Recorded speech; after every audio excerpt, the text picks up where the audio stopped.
m'a chauffé cette histoire de FFS sur Isaac là. Il va pas y en avoir, mais je réfléchis à comment c'est possible de faire un truc. En fait, faudrait refaire le. Il y avait DFG qui avait fait un truc comme ça, mais vous vous souvenez d'un Twitch Rivals? Je sais plus. DMV qui commentait, je sais plus avec qui. Et il fallait arriver jusqu'à The Chest le plus vite possible, je crois. Et moi, j'avais jamais fait The Chest à l'époque. Ça vous parle? C'était un Twitch Rivals, on est d'accord, hein? Qui commentait? Je sais qu'il y avait MV, il y avait qui d'autre avec MV? Tears of Legends, vous me dites tous ça, moi ça me parle pas, Tears of Legends. Celui que Chiche avait gagné? Avec Lunatic, ça me dit rien du tout. Et je sais que ma VOD est pas disponible quelque part. Je dois l'avoir sur un disque dur quelque part, mais elle est pas en ligne. Le plus de fois possible avec le plus de personnages différents. Oui, c'était ça, Taka. C'était ça, exactement. Et genre, j'avais jamais découvert The Chest. Et j'avais installé une save à 100% pour pouvoir la faire. Et je vais pas le souvenir. Qui c'est qui a gagné?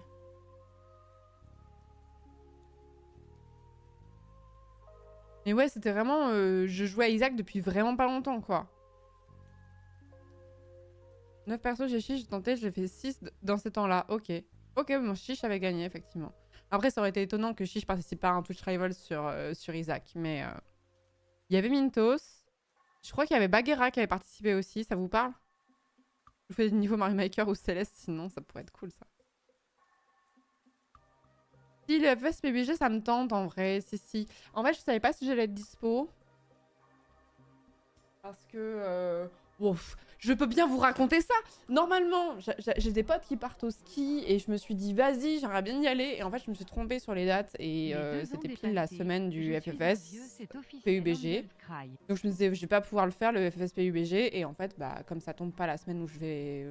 voilà, bah, je vais pas au ski, du coup. Mais je vais faire le FFS PUBG, je pense. Voilà, très intéressant comme information.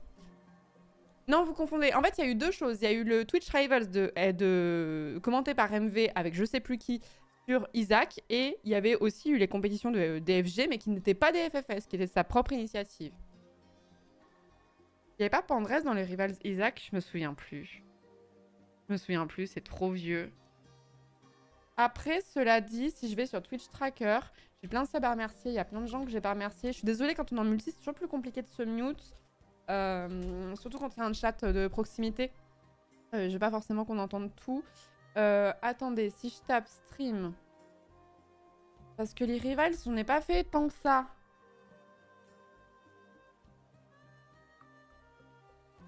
Twitch Rival sur Isaac, 100 heures de jeu face à des speedrunners, que pourrait-il mal se passer? Ça avait eu lieu le 16 novembre 2021, c'était le titre de mon stream. 16 novembre 2021. Donc ça date, hein. Première fois que je suis allée jusqu'à The Chest de ma vie. Et alors les autres, je ne sais pas.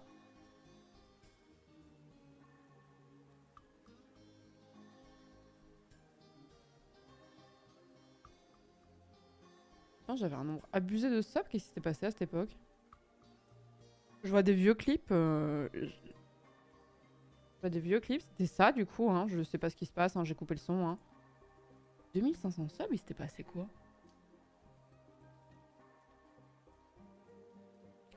Je sais pas. The Event, non, pas en 2021. Mon premier a eu lieu en 2022. Je sais pas. Tu vais pas te mute dans le jeu, non? Si. Commenté par MV, Lutti et Lunatic. Putain, mais j'ai bien souvenir. La VOD officielle.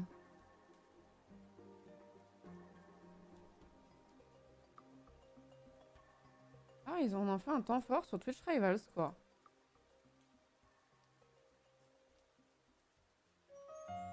Alors, qui étaient les participants? Ça, c'est Nagazaria.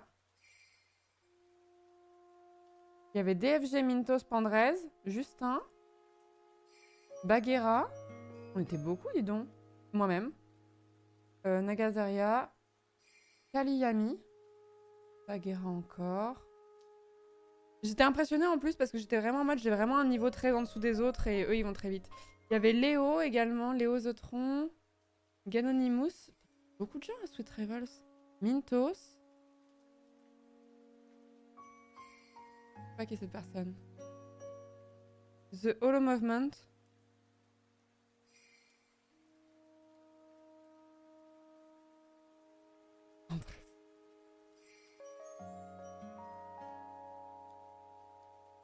Pingouin 23. Chiche, évidemment.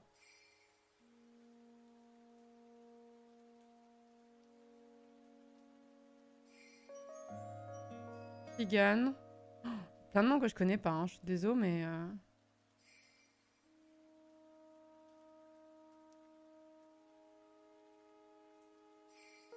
plein de noms que je connais pas.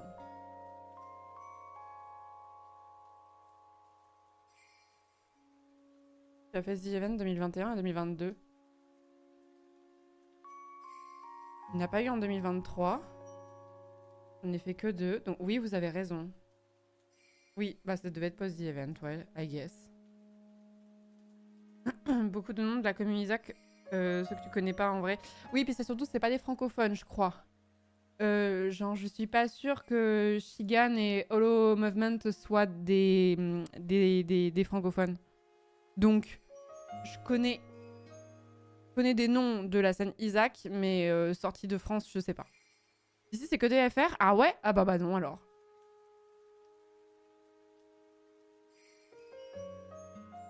My bad. Il y avait des gens de niveau très différents. Ah ouais, moi, j'étais vraiment un bébou, hein. Mais j'avais quand même réussi à faire une run sur The Chest, et j'en étais fière, parce que c'était la première fois que j'allais jusqu'à The Chest, et je connaissais pas les objets, et je n'avais pas le mode description d'objets. Et voilà, j'avais jamais réussi à aller jusqu'à The Chest parce que j'avais pas débloqué le truc. Et j'avais quand même réussi à finir ma run.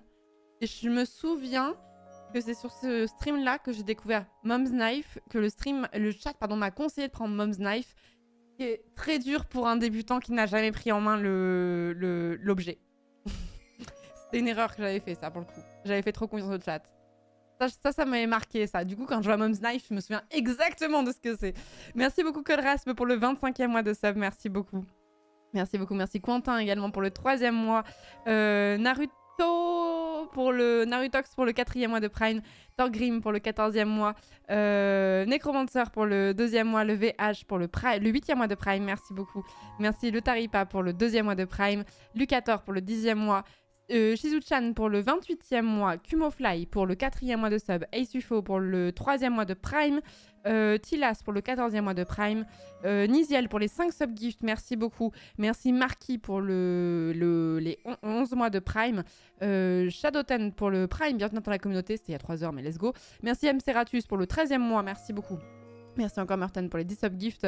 Amy Sonné pour le 2e mois. Et après, je crois que j'avais remercié tout le monde. Je suis désolée de ne pas remercier en temps et en heure. Mais sur ce genre de soirée, c'est toujours plus compliqué. Voilà.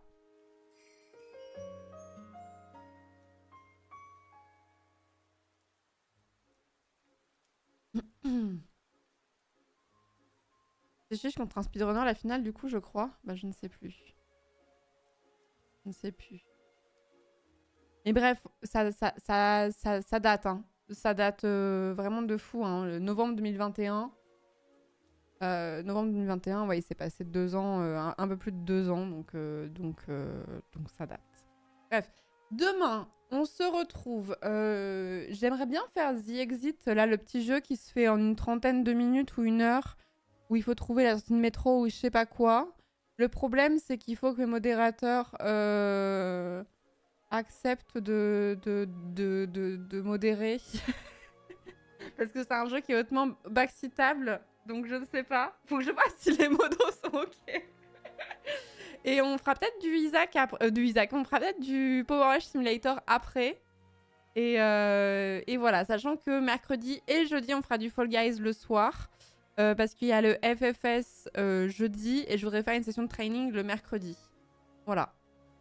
Combien de tickets restaurants? Pense-toi, Mira, ça va bien se passer.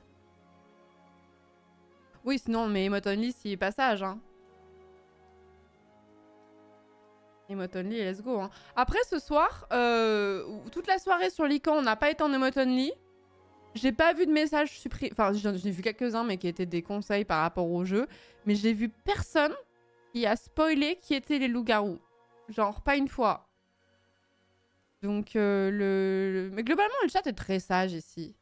House Flipper 2, j'aimerais bien essayer aussi. En fait, le problème, c'est que en ce moment, je suis un peu keblo par le fait que je fais 2 sessions de Baldur's Gate. Sachant que, rappelez-vous, je voulais rentrer dans un tunnel vision aussi sur Baldur's Gate. Et cette semaine, je peux pas le faire parce qu'il y a le FFS. Mais du coup, semaine pro, je me demande si on va pas faire soirée du lundi. Et tous les autres soirs, on va faire du Baldur's Gate à partir de 19h, genre jusqu'à 1h du matin, tu vois.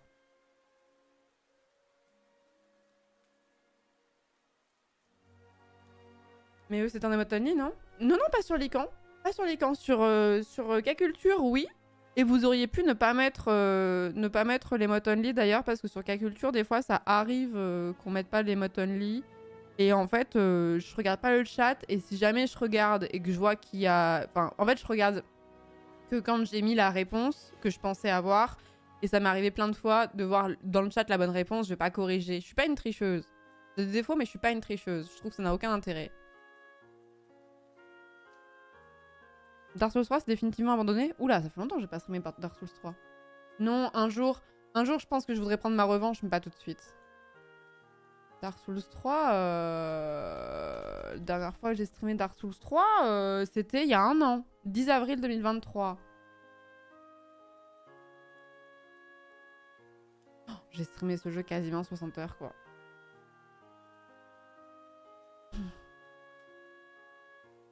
Bah, j'ai du taf à partir de la semaine pro. Bah, de toute façon, il y aura jamais tout le monde qui sera dispo pour le Tunnel Vision Baldur's Gate. Hein. Ça m'horripile de le dire, mais oui, le chat est mignon. Zwimark, qui dit ça alors qu'il a un petit cœur tout tendre à l'intérieur. À propos des jeux abandonnés, est-ce qu'on peut espérer un retour de Gérald? Non, je pense pas. Je pense pas. Il y a des jeux que j'ai envie de reprendre, que j'ai arrêté en cours de route. Que je reprendrai du début, du type un jour Dark Souls 3, j'aimerais bien le reprendre depuis le début.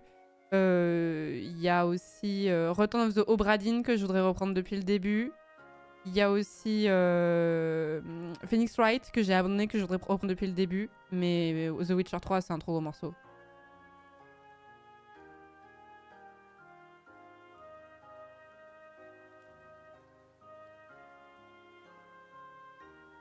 Le cœur que j'avais été détruit par les backseaters sur Mario 64 et Elden Ring.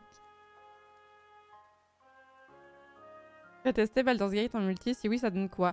Alors, je n'ai pas testé en multi, mais je vous conseille de faire votre première run en solo parce que sinon, vous ne pourrez pas avoir les relations avec les personnages autant que si vous étiez tout seul. Et je trouve ça un peu dommage de passer à côté de ça. Et Life is Strange, c'est très compliqué à faire en stream parce que la musique est une partie intégrante du jeu et la musique n'est pas libre de droit, donc les VOD peuvent être mute, etc.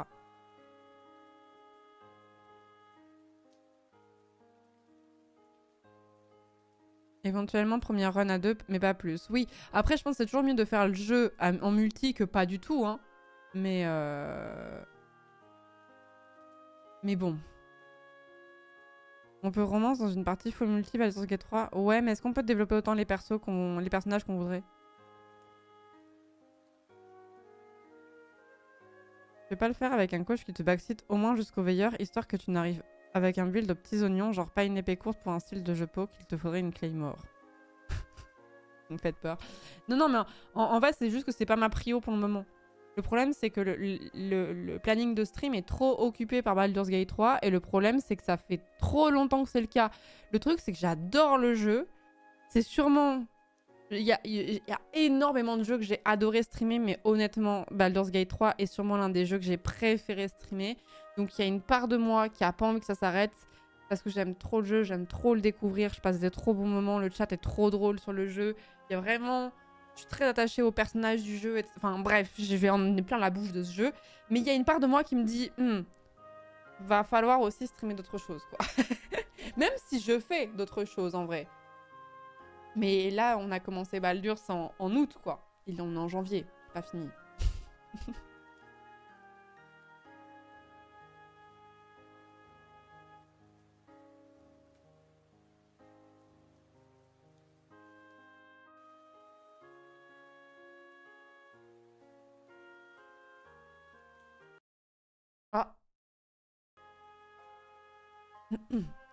Et en run Bard avec... Ou Baldur's, je sais pas. Avec une pote, et vu qu'on a chacun ses compagnons préf, bah on développe chacune de notre côté les relations de certains persos et d'autres absolument pas, genre Astarion qu'elle se garde. Je comprends. Mais non, il y aura d'autres jeux. Moi, de toute façon, on refera Dark Souls 3 à un moment donné, je crois. Mais là, il y a 2 jeux que j'aimerais faire qui sont des gros morceaux tous les deux. C'est Hollow Knight et Elden Ring, mais pas tant que je n'aurais pas fini Baldur's. Et quand j'aurai fini Baldur's Gate, je ne veux pas enchaîner sur un gros let's play. J'ai pas envie. Par contre, Elden Ring, je me demande si on va pas retourner sur un format du dimanche soir, tous les dimanches soirs Elden Ring. Bah, Outer Wilds, c'est un plus petit jeu. Outer Wilds, c'est un plus petit jeu, mais genre, je sais pas, un petit jeu plus court que j'ai dans la bibliothèque. Bon, déjà, j'aimerais essayer House Flipper 2. Qu'est-ce que j'ai que j'aimerais essayer depuis 1000 ans?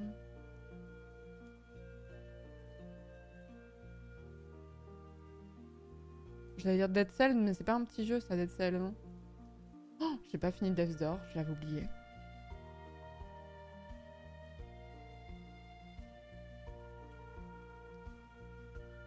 Oui, Chance of Scénar, c'est exactement le genre de jeu que je voudrais faire en ce moment. Chance of Scénar, c'est vraiment un jeu qui est pas très long. En fait, c'est chiant de devoir réfléchir en termes de temps que tu passes sur un jeu. Bah, je vais pas m'en plaindre parce que moi, c'est mon métier, donc j'ai énormément de temps à consacrer aux jeux vidéo, contrairement à des gens qui travaillent, etc. Mais c'est devenu un vrai critère et des fois, c'est un peu compliqué. Chance of Scénar, ça se fait en 2 streams. Je pense qu'on est bon sur Chance of Scénar, tu vois. Je sais qu'il est extrêmement bien. En tout cas, visuellement, il me plaît beaucoup. Et j'aimerais beaucoup faire ce genre de jeu, genre Chance of Scénar, Obra Dinn. Qu'est-ce que j'avais d'autre en tête? J'ai une liste quelque part de toute façon de petits jeux que je voudrais faire. Est-ce que je peux la retrouver ou pas?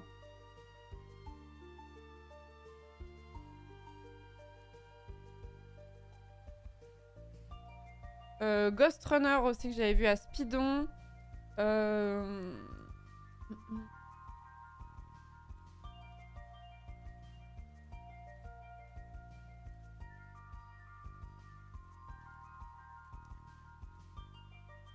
The Short Hike, Ify Rush, Road 96,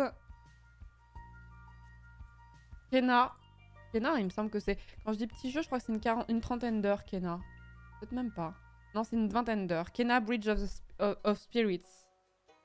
Paper Please, Dordogne, Blaze the Spire. Qu'est-ce qu'on a d'autre? Je vous dis pas tous les jeux que j'ai en tête, mais là j'ai un bout de liste, là je vous le dis. The Messenger. Cocoon. Voilà. Disco Elysium, c'est une tannée à faire en stream. C'est trop de texte. J'ai trop envie de le faire ce jeu-là, mais je pense que je le ferai hors stream.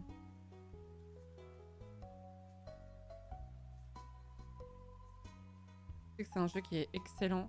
Golden Idol, je confonds Golden Idol avec Ghost Trick. Je ne sais pas pourquoi. J'aimerais bien faire Ghost Trick aussi.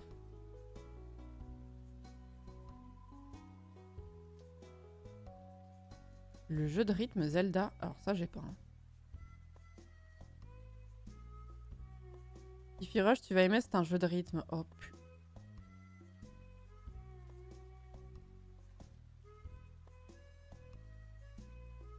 Ah, Cadence of Hyrule, j'avais oublié. Vous avez raison. Vous avez raison. Ah, j'avais totalement oublié l'existence de ce jeu.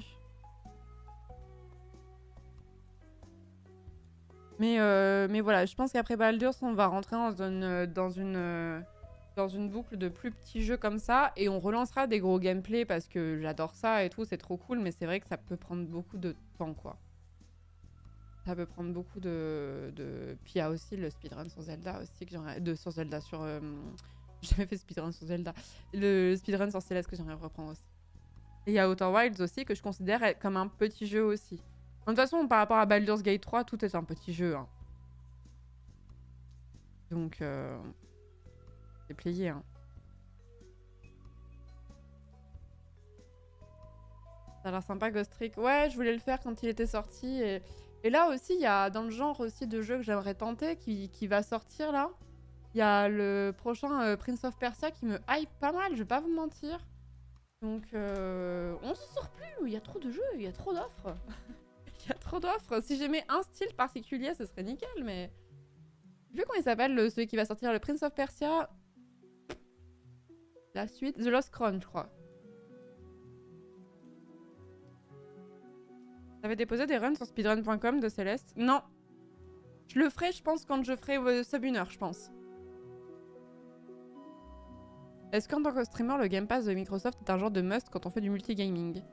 Ça dépend de ce que tu aimes, mais le Game Pass, de mon point de vue, est la façon la moins chère de jouer à des jeux vidéo récents avec un budget limité, on va dire. Moi, si j'avais un PC ou une Xbox et que j'avais pas trop de thunes à mettre dans les jeux vidéo, je prendrais le Game Pass parce que j'estime que c'est le truc le plus rentable. Après, si vous aimez qu'un type de jeu en particulier, genre je sais pas, que les roguelikes, peut-être que ça marchera pas, hein, parce qu'il y aura pas ce que vous aimez dans le Game Pass, je n'en sais rien. Mais si vous êtes un peu touche à tout, je pense qu'il y aura pas tout, hein, mais ce sera toujours ça de prix. Ouais, je sais qu'il y a une démo de Prince of Persia jeudi, ouais.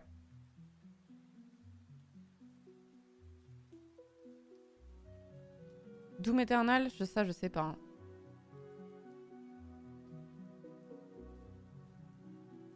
Trop bien aussi pour tester un jeu comme Starfield. Ouais, par exemple. Hein.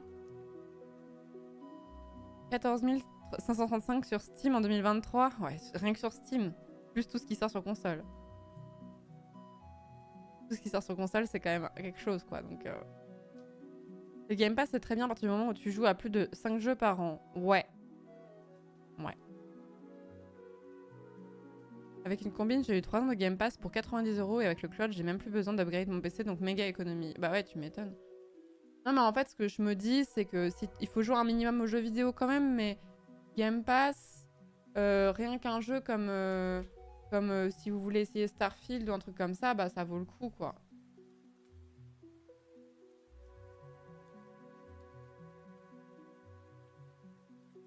Non, Tinikin, je l'ai pas fait. Qu'est-ce qu'on a Pour le Game Pass, il y a Tunic déjà, ça mérite. Hein. Il y a Moonlighter dans ma liste aussi. Ça, c'est un jeu que je voudrais faire aussi, Moonlighter. En stream, je sais pas par contre. Il y a Far Cry 6 qui est sur le Game Pass en ce moment.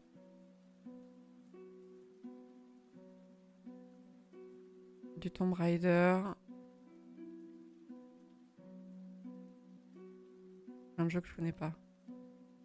Ah, il y a d'autres jeux aussi qui m'intéresseraient de ouf. C'est, mais je sais pas, j'avais déjà regardé, mais il y a A Plague Tale qui m'intéresse.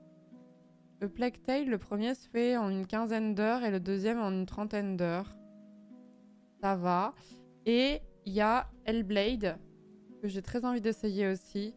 Hellblade, le premier se fait en 9 heures à peu près et le deuxième n'est pas encore sorti. Les personnages, c'est des gros jeux par contre. Hein.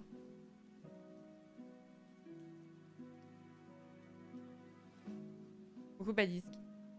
Nier, c'est un gros jeu aussi.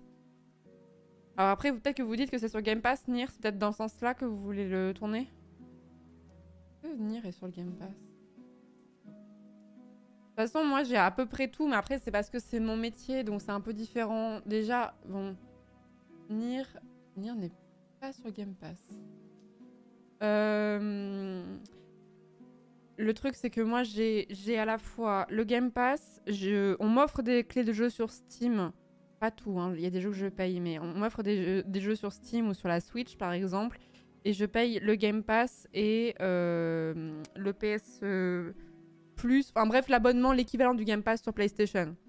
Mais si c'était pas mon métier, le jeu vidéo, je suis pas sûre que je mettrais autant d'argent dans les jeux vidéo sur autant de plateformes différentes. Hein.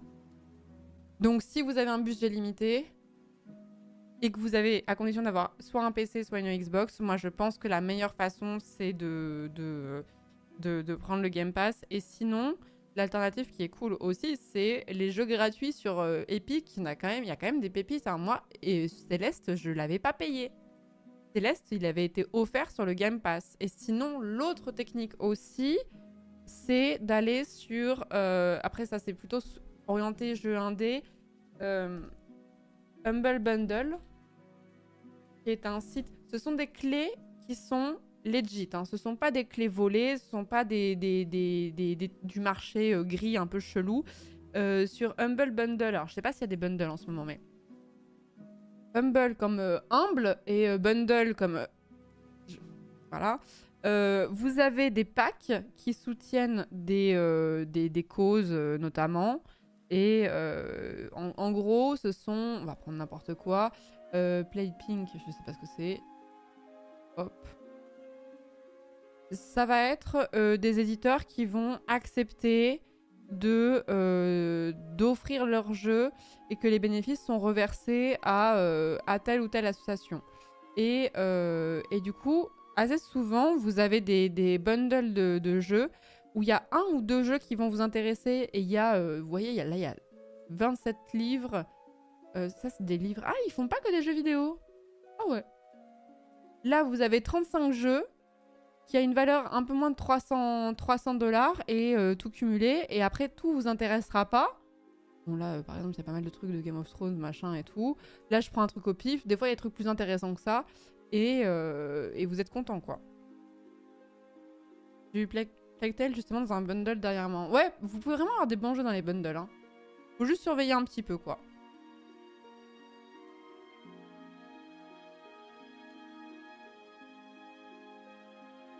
Instant Gaming, par contre, les clés sont volées. Instant Gaming, les clés sont volées. J'ai deux... j'ai 2A aussi.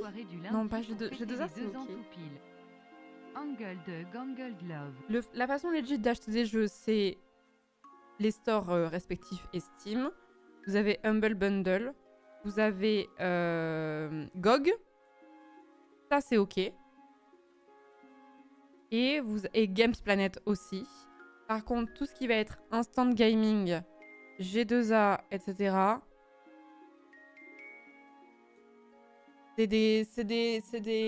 En fait, vous ne pouvez pas avoir un jeu AAA qui vaut 70 € dans un store classique qui est vendu pour 40 balles et que ce soit ok. En fait, si vous allez... Alors, c'est pas de la promo pour ce site, hein, je vais vous le montrer, mais on va prendre Instant Gaming. Si vous avez acheté des clés sur ce genre de jeu, vous ne pouvez pas savoir. Moi aussi, j'ai acheté une clé de jeu sur Instant Gaming il y a v'là le temps quand j'avais pas de thunes et je ne savais pas. Vous avez des jeux qui viennent de sortir sur ce site. C'est du marché gris dans le sens où vous récupérez des clés pour pas cher, mais si elles ne marchent pas, vous n'avez aucun recours. Vous n'avez rien. Vous n'avez pas de SAV ou quoi que ce soit. Donc, ça peut être des clés qui ont été... dont la provenance, elle est un peu chelou. Ça peut être notamment des clés volées, genre des cartes bleues qui ont été volées et qui ont acheté plein de clés ou ce genre de choses. Donc, les développeurs de jeux vidéo vous diront on préfère que vous craquez nos jeux plutôt que vous donnez de l'argent à Instant Gaming parce que ça ne leur rapporte rien, en fait. Quand ils vendent un jeu via Instant Gaming, vous ne rémunérez pas les développeurs des jeux vidéo. Donc les gens vont vous dire, on préfère qu'on craque plutôt que... C'est comme si quelqu'un vous volait vos toiles de peinture, et se faisait du blé avec, alors que c'est vous qui avez travaillé pour. Et alors, vous avez peut-être déjà été remboursé sur Instant Gaming, mais ça veut pas dire que tout le monde l'a été. Il y a beaucoup de gens qui se sont plaints de ça. Donc ça met les devs dans la sauce, etc. et tout. Donc hein. En fait, je pense qu'il y a d'autres façons de choper des jeux vidéo pour moins cher et de façon plus éthique. Et en fait, à partir du moment où les développeurs vous disent on préfère que vous craquiez notre jeu plutôt que vous achetiez là-dessus, ça donne un peu la couleur quand même. Hein.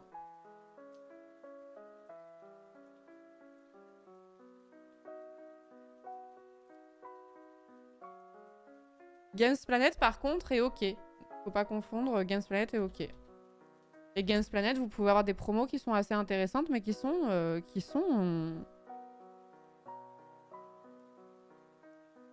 vont rémunérer les développeurs pour le coup.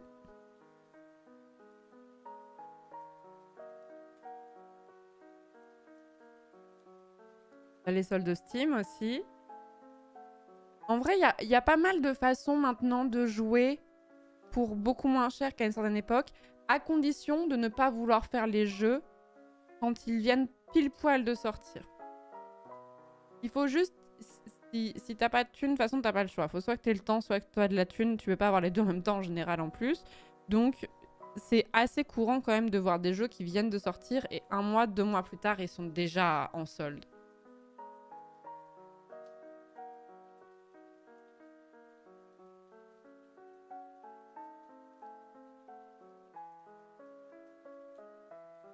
Ouais, en plus, les jeux Day One, c'est pas toujours stable, etc. Donc moi, je préfère toujours jouer aux jeux a posteriori quand ils sont un petit peu plus stables. Je savais pas du tout pour Instant. Merci de l'info, j'arrête d'acheter dessus. Alors, je pensais juste qu'ils achetaient des clés en énorme quantité. Non, pas du tout. Non, mais il y a beaucoup de gens qui le savent pas. Donc, je vous jette pas la pierre en vous disant ça. Hein. C'est juste, je vous parle de ce que disent les développeurs par rapport à son jeu, quoi. Voilà, et voilà, c'est toujours pareil, sauf l'exception, c'est Nintendo. Que le jeu soit sorti il y a 6 mois ou il y a 4 ans et demi, et ben vous paierez 60 balles quoi qu'il arrive. Les jeux Nintendo, vous êtes bien baisés. Donc là, je pense que la seule façon d'acheter un jeu Nintendo pour pas trop cher, c'est de l'acheter sur le Bon Coin. Genre en physique, sur le Bon Coin. Je pense que c'est la seule technique si vous voulez pas payer 60 € pour Mario Kart, quoi. Question peut-être bête, les méga soldes de Steam se font sur le dos des devs ou c'est Steam qui rogne sa marge? Ce sont les devs qui choisissent s'il y a des soldes sur leur jeu. Ils ont tout intérêt à le faire parce que tous les gens qui ont wishlist le jeu, ça leur envoie une notification s'ils ont activé une notification comme quoi il y a une promo sur le jeu, donc ça redonne un petit up supplémentaire à ça. Peut-être que Steam mange sa marge aussi. Ça, je n'ai pas le détail, il faudrait demander aux gens qui sont dans l'industrie.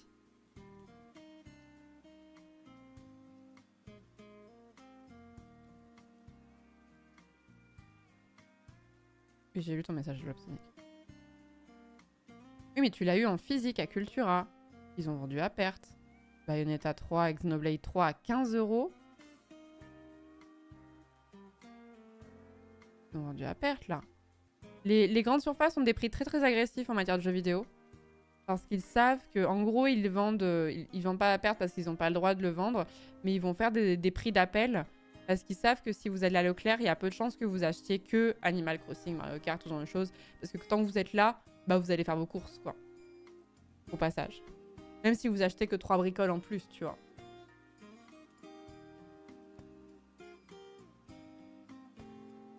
C'est pour ça que c'est beaucoup moins cher. Ils se font pas de bénéfice là-dessus parce qu'ils veulent faire c'est un produit d'appel, quoi.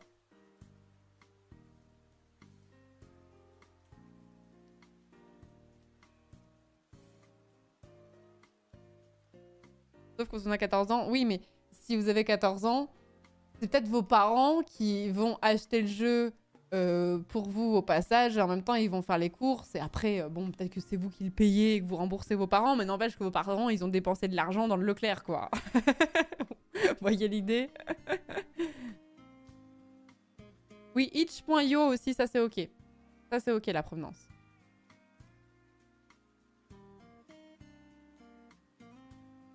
J'ai des anciens étudiants qui ont mis leur jeu une belle histoire. Ce sont des jeunes qui se connaissaient pas et ils l'ont dev en cette semaine lors d'une formation. Ah, c'est trop cool, Tyler. Itchy.io, c'est très bien aussi.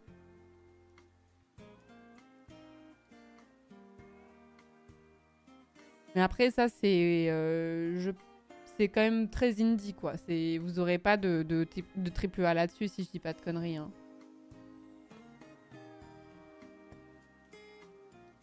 Je crois pas que vous aurez de...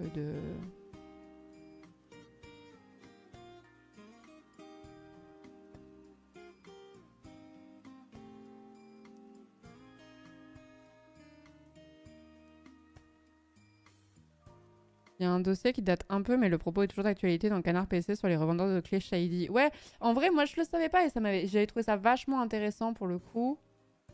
Peut-être pas lire tout le dossier. En même temps, bon, c'est un vieux truc de Canard PC. Ça date de quand, Axorn? Merci pour le Google Drive. Ceux qui veulent le lien, là.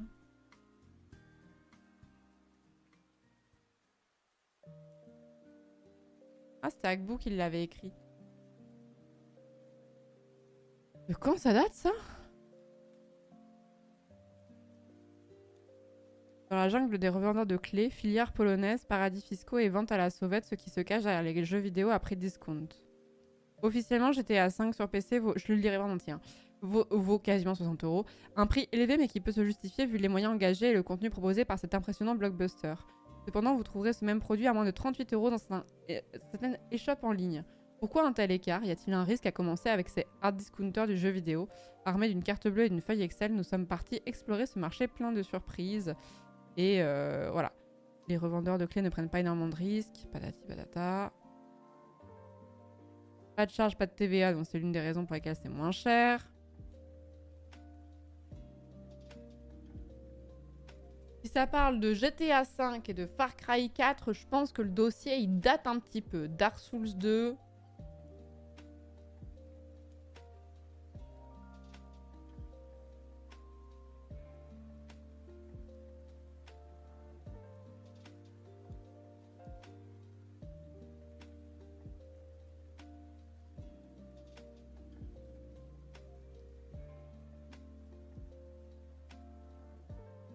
« 2015, ouais.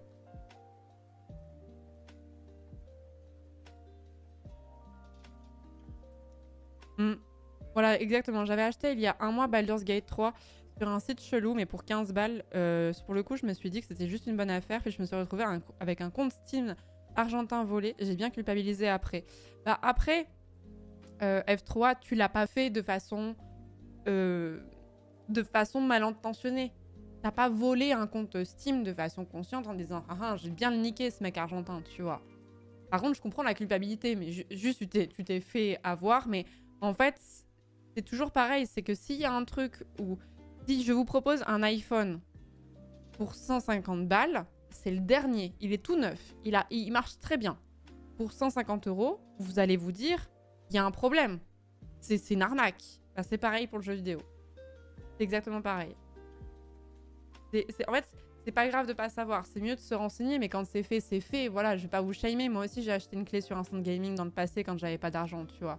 Et voilà. Le tout, c'est pour ça que j'en parle régulièrement. C'est parce que comme ça l'apprend à des gens à chaque fois.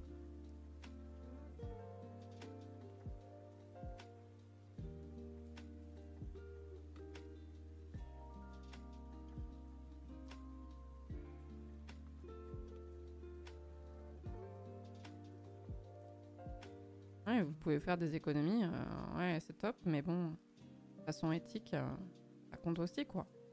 Ou si vous aimez le jeu vidéo, bah, c'est aussi important de soutenir les studios. Après, moi, je mets un peu d'eau dans mon vin, c'est-à-dire qu'il y a des studios qu'on a plus envie de défendre que d'autres. Mais c'est vrai que moi, ça me fait un peu mal au cœur quand on pirate des clés de petits studios indés où genre, il y a 5 personnes qui bossent dedans par rapport à des monstres de jeux vidéo. Je vais pas vous inciter à pirater une clé d'Ubisoft ou que sais-je, tu vois, mais c'est quand même pas la même force de frappe que sur un petit studio qui galère à se payer, quoi. Vous êtes giga précaire et que c'est votre seul moyen de choper un jeu qui vous fait très envie, on va pas vous taper dessus, mais c'est juste pas normaliser le truc. Bah, en fait, je devrais pas dire ça, mais en fait, c'est le discours que donnent les éditeurs de jeux. Les gens préfèrent que vous craquiez leur jeu plutôt que vous dépensiez peu sur ce genre de site. Ça, c'est... Moi, je suis pas éditrice de jeux vidéo, je suis pas développeuse, mais c'est le discours dominant que j'ai lu dans ces gens dont c'est le métier. Donc, ça en dit long quand même. Ça en dit long.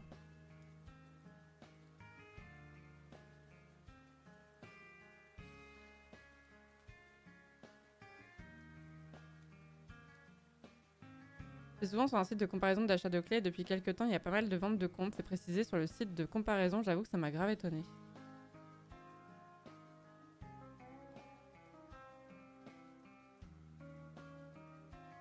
Mais ainsi, un pur entrepreneur peut pas préférer que son jeu soit craqué que payer peu cher. C'est pas logique, je trouve. Bah si tu sais qu'on te vole de l'argent. C'est comme si je faisais des toiles, des peintures, quoi. Des toiles, que quelqu'un venait me les voler chez moi. et les vendait 1000 balles. Bah ça me casserait les couilles, je préférerais les donner, les donner moi-même plutôt que on me fasse du fric avec mon taf. Non seulement il reçoit rien du tout, mais en plus quelqu'un se fait de l'argent sur mon travail.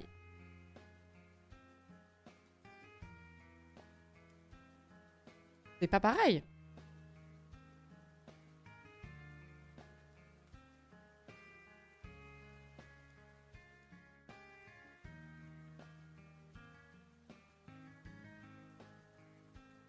Instant Gaming n'a pas justement arrangé certaines choses parce que les prix d'Instant Gaming ont grimpé, ne baissent plus autant qu'avant et eux ne vendent pas de compte justement, je demande sincèrement. Bah peut-être que ça a changé, mais après c'est d'un point de vue éthique, là où vous placez votre truc, enfin votre échelle de valeur ou ce genre de choses, moi si un site a agi comme ça, je ne lui fais plus jamais confiance en fait. C'est mort. Et en fait, je trouve qu'il y a d'autres alternatives. On a cité Humble Bundle, on a cité Games Planet, on a cité itchy.io, qui sont des alternatives. Vous avez des clés qui sont moins chères et qui passent pas par Steam ou par les stores officiels, qui sont plus éthiques. Donc, je préfère autant me diriger vers ces gens qui ont toujours été respectueux des développeurs plutôt que sur ceux qui ont flirté avec les limites, en fait. Parce que autant des fois t'as pas trop d'alternatives possibles, autant là je trouve qu'il y en a.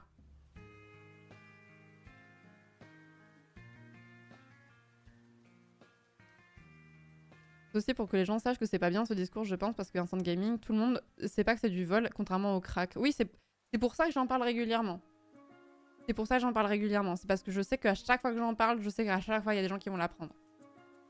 J'ai eu la même chose, j'ai pris Baldur's Gate 3, ça m'a donné un compte Steam, je me suis retrouvée avec un compte Steam sur lequel tous les prix à la boutique étaient genre à 400% de plus. Quelqu'un sait pourquoi? Oh, une idée, mais c'est louche. C'est louche. Mais en fait, je peux pas vous jeter la pierre parce que je sais que dépenser 60 € dans un jeu quand on est précaire, quand on est étudiant ou ce genre de choses, c'est un budget de fou, tu vois. C'est vraiment un budget de fou, je vous jette pas la pierre, hein. Je vous culpabiliserai jamais de pas avoir les moyens de payer le prix fort. Je vous explique juste le dilemme de l'autre côté, quoi.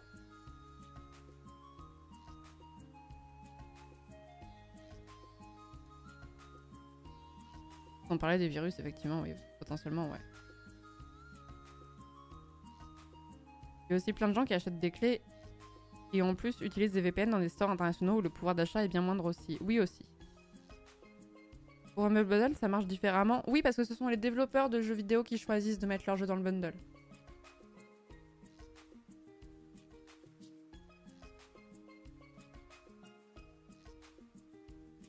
Mais du coup, en fait, c'est trop flou, en fait.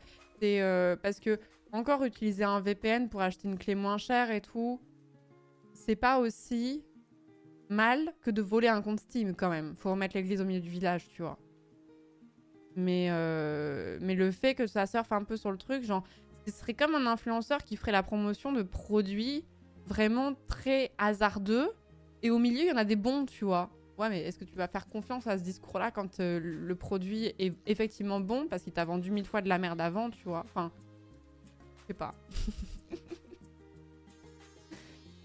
Merci beaucoup, Donny, pour le 44e mois. Merci beaucoup. Merci d'être là depuis tout ce temps. Et merci, Jason Mars, pour les 2 ans. Merci beaucoup. Merci beaucoup.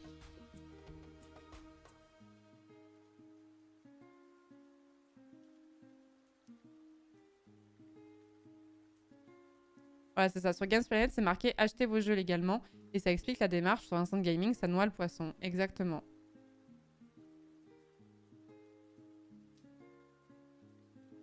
Il y a beaucoup de créateurs hein, qui sont sponsors Instant Gaming. Et là, c'est un vrai dilemme que j'ai parce que le luxe que moi j'ai, par exemple, en tant que créatrice, c'est que je peux choisir mes sponsors.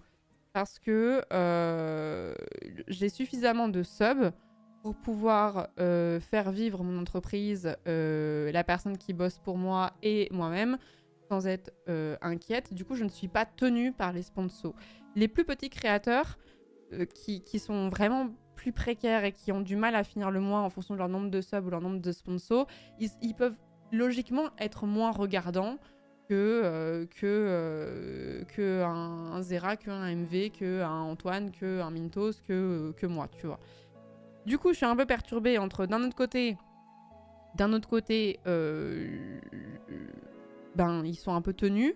De l'autre côté, ben si t'es streamer multigaming, j'estime que t'as aussi un devoir en tant que créateur de respect du monde du jeu vidéo, parce qu'en fait c'est eux qui te donnent ta matière première pour créer, et du coup c'est aussi important de parler des conditions de travail dans le jeu vidéo. Ça c'est moi, ça c'est ma façon de voir les choses.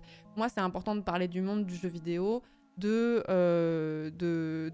comprendre en fait cette industrie, de quand il y a des conflits aussi de s'y intéresser, et du coup d'essayer de réfléchir à la façon la plus éthique de consommer du jeu vidéo, même si ça veut pas dire qu'on a une consommation éthique tout le temps. Pour moi c'est un peu donnant-donnant en fait, c'est des partenaires en fait quelque part. Donc exactement Prentrice. Tu as vu juste, exactement. Mais pour moi, Enfin, je sais qu'il y a beaucoup de gens qui développent des jeux vidéo dans mon chat. Et j'aurais un peu l'impression de leur pisser à l'arrêt si je leur disais, si je faisais la promotion d'Instant Gaming. En même temps, bah, si j'avais 500 ou 600 subs, est-ce que je pourrais me permettre de refuser ce partenariat-là aussi, quoi? Parce qu'en fait, c'est plus facile d'avoir de l'éthique quand t'as de l'argent aussi.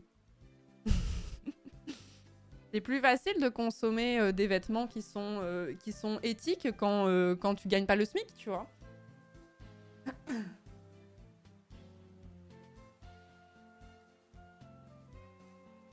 Je vérifie toujours les sponsors quand j'arrive sur un nouveau stream. Il y a des choses qui sont pas ouf, je me casse en général. Ouais, je pense que tu n'es pas le seul accent.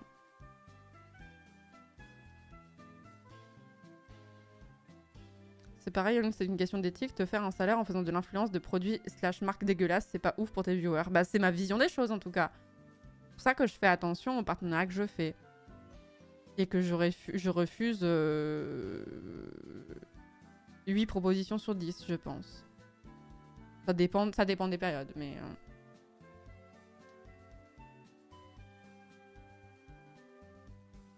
Voilà, tu peux te poser ce genre de questions quand tu peux faire le choix de tes achats. Donc mon discours, il n'a pas vocation à être culpabilisant. Hein. C'est pas ce que je dis. Hein. Mais j'estime que moi, au stade où j'en suis,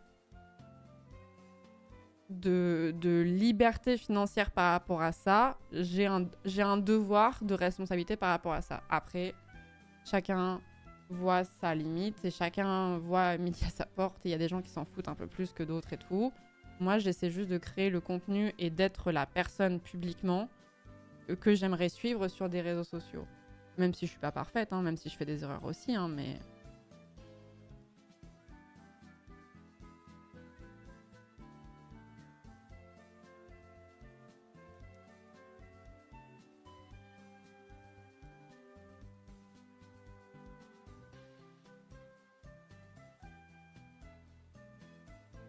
Ah, mais je suis d'accord avec toi, Twitch Plank.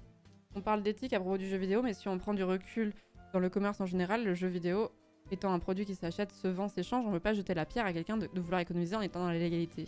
Moi, je suis la première à sauter sur les soldes de Steam. Hein. Bon, en fait, je vous dis pas de payer vos jeux plein pot par respect par les développeurs. Je vous dis de les acheter de la façon la plus éthique qui soit. Les promos ne sont pas anti-éthiques puisque ce sont les développeurs généralement qui choisissent de faire des promotions, notamment sur Steam. Et là, tout le monde est content. Moi non plus, j'achète pas tous mes jeux vidéo 60 € pièce. Hein. La wishlist de 1000 jeux, ouais. La classique.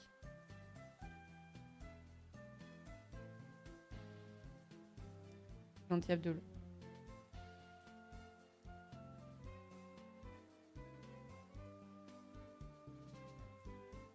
Voilà, quitte à ce que ça rapporte que dalle aux devs, autant pas payer des intermédiaires qui parasitent le milieu. Exactement. Exactement.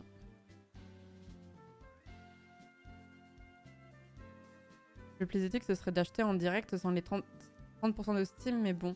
Bah, le problème, c'est que les développeurs ont besoin aussi de la visibilité d'un store Steam aussi, quoi. Donc,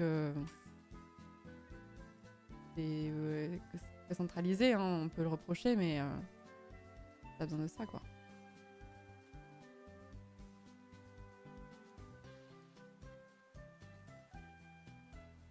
J'ai arrêté de suivre une streameuse parce que quelqu'un avait juste partagé le fait d'avoir craqué un jeu et la streameuse lui a dit un truc du style « On veut pas de ça ici, tu vas bien te faire foutre ». Et tout le chat lui est tombé dessus, ça m'a rendu trop triste. Bah, le problème, c'est que le chat va souvent suivre l'avis du streamer, ici ou ailleurs. Hein.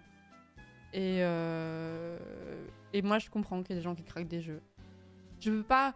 En fait, je suis payée pour jouer à des jeux vidéo en placement de produits. Je peux pas vous inciter à craquer un jeu, en fait. Je peux pas le faire. Mais je peux pas vous dire que je le comprends pas. La subtilité. En plus, avec une formation juridique, bon. Voilà, mais on se sait, quoi.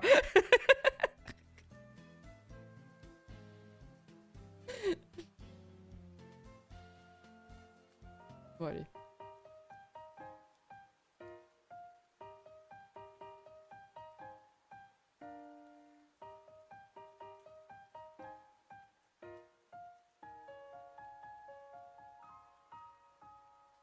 Pour les jeux multi, c'est compliqué si t'attends trop pour les acheter. Après, tu joues sur un dead game tout seul souvent. Pour les jeux multi, c'est vrai que c'est plus compliqué. C'est vrai.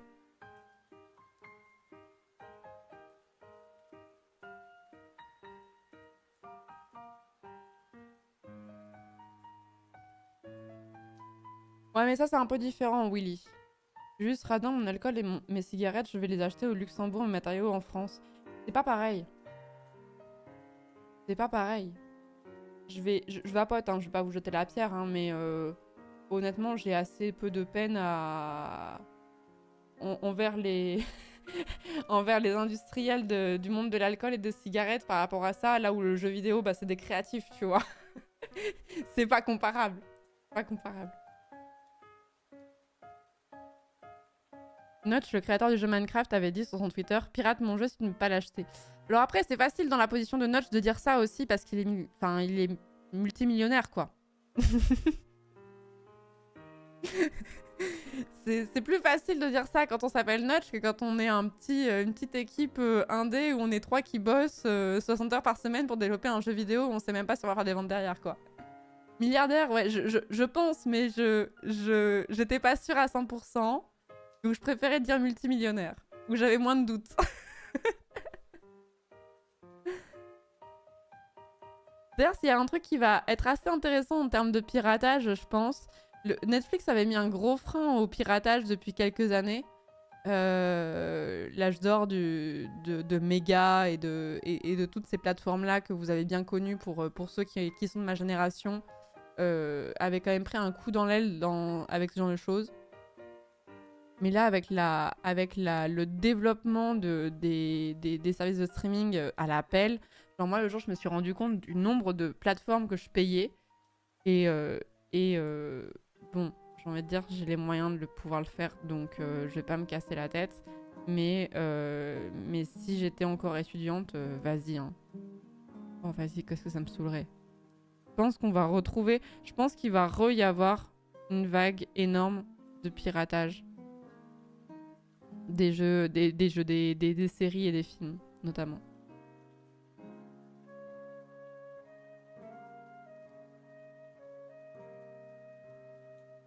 En plus, tous les abonnements ont augmenté, là.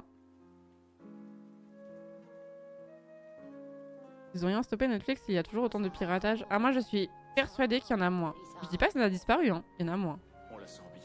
Merci beaucoup, Balkany Fan Club. Merci beaucoup pour le Prime. Bienvenue dans la communauté. Merci beaucoup.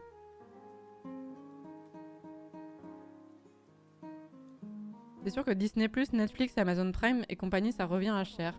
Moi, en abonnement, j'ai Disney+, Netflix, Amazon Prime et Spotify notamment, hein, même si c'est pas de la vidéo à la demande. Et l'autre jour, je voulais voir une série et j'ai vu que c'était sur... je sais plus si c'était OCS ou Paramount ou je sais plus quoi. Et j'étais en mode, oh non, merde. Hein. Je voulais mater Succession. Oh, c'est bon, hein. Là, avec tout ce que je vous ai dit, je pense qu'il y en a pour un budget de 50 € par mois et on compte même pas la connexion internet.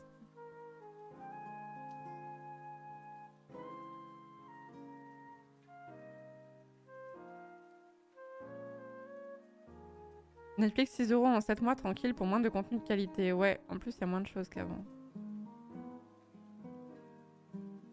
Le pack canal ciné-série... Attendez. Les astuces Ratus, là.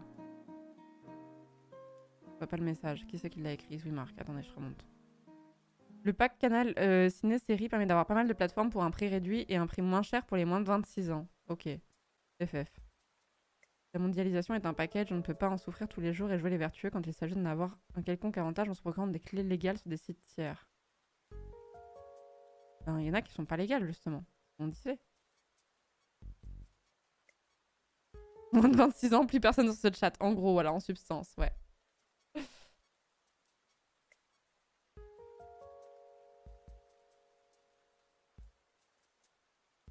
Canal Plus. J'allais dire, putain, on va donner de l'argent à Bolloré, mais c'est pas comme si en prenant Amazon Prime et à Disney, on le donnait à des gens vertueux non plus, quoi, donc bon. Tant pis.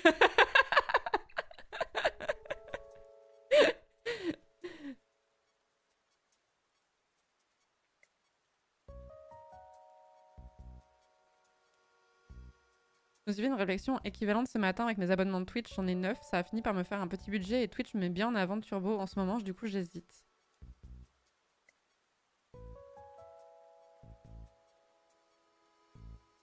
Canal c'est Bolloré? Bah ouais.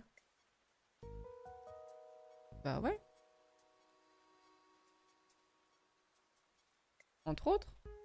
Groupe Canal et tout le reste quoi. Bolloré, il y a la moitié. C'est pour ça que les guignols de l'info ont disparu notamment. Bolloré, il y a la moitié des entreprises en France.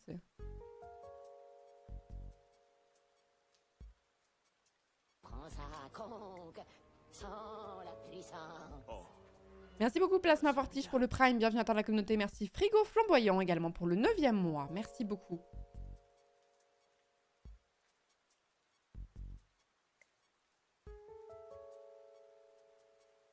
Ah mais moi j'aurais jamais un discours qui est anti... En fait je ne peux pas en tant que streameuse vous inciter au piratage, mais mes convictions vous jugeront pas parce que vous piratez.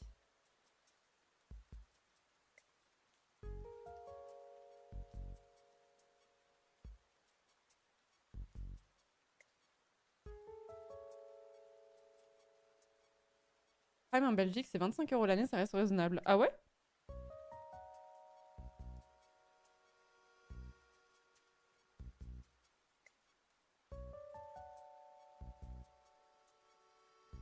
Je ne juge si on pirate pas. Non, tant mieux. Je me dis que ça veut dire que vous avez sûrement les moyens de pouvoir payer vos produits culturels aussi.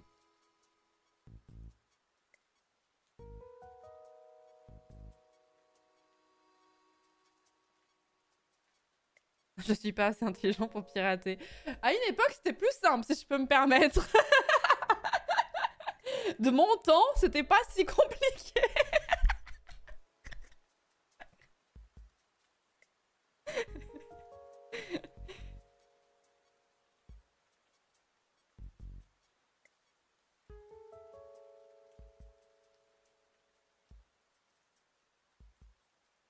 Voilà, c'est exactement ça. Entre les gens qui veulent de la bouffe dans les supermarchés et les Bolloré ou Arnaud, je sais sur qui je préfère taper. Voilà, c'est exactement, c'est le mood, quoi.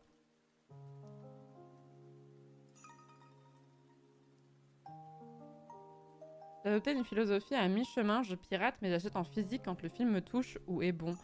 Moi, j'achète mes livres en physique quand ils m'ont plu. C'est un truc qui m'embête énormément. En termes éthiques, je ne vous juge pas si vous faites autrement, d'accord? C'est ma vision des choses. Il y a des choses, j'ai un blocage sur le fait d'acheter des livres chez des grands groupes. Donc, je fais toujours en sorte d'acheter mes livres, mes BD, dans des librairies indépendantes pour faire vivre les libraires. Sachant que le prix, en plus, est fixe, comme il y a un encadrement du prix du livre en France, en tout cas, l'acheter sur Amazon ou l'acheter à la Fnac ou l'acheter dans une librairie de quartier, ça me coûtera le même prix. Donc, je vais faire en sorte de toujours acheter mes livres chez des libraires indépendants. Problème. Maintenant, je lis sur liseuse. Et quand j'achète, c'est des livres sur donc ma Kindle, qui est un objet qui vient d'Amazon. Donc ça revient au fait d'acheter des livres sur Amazon qui m'emmerde. Qui m'emmerde. C'est pas comme ça que j'ai envie de consommer mes produits culturels, mais je lis sur liseuse maintenant. Mais tu peux les pirater? Ouais, mais au moins... C'est même pas pour des questions... Même pas pour des questions financières, c'est juste que j'ai envie que les auteurs soient rétribués, et surtout qu'en plus, les auteurs, c'est quand même un métier un peu crève-la-faim, quoi. Donc, pour l'extrême majorité d'entre eux. Donc, je préfère les acheter sur Amazon, et au moins que ce soit reversé à l'auteur en question, plutôt que les pirater. Je ne vous juge pas si vous piratez vos bouquins, je vous dis moi comment je consomme. Moi, je me suis toujours dit, le jour où j'ai la liberté financière de le faire, je ferai en sorte de mettre de l'argent dans mes produits culturels pour soutenir les artistes. Notamment parce que je fais un métier qui est lié au divertissement et à l'art aussi, tu vois. Je passe au livre physique? Bah non, justement, je veux pas passer au livre physique parce que c'est ce qui m'a refait lire la liseuse. Pirate et tu l'achètes en physique, mais tu le lis sur la liseuse.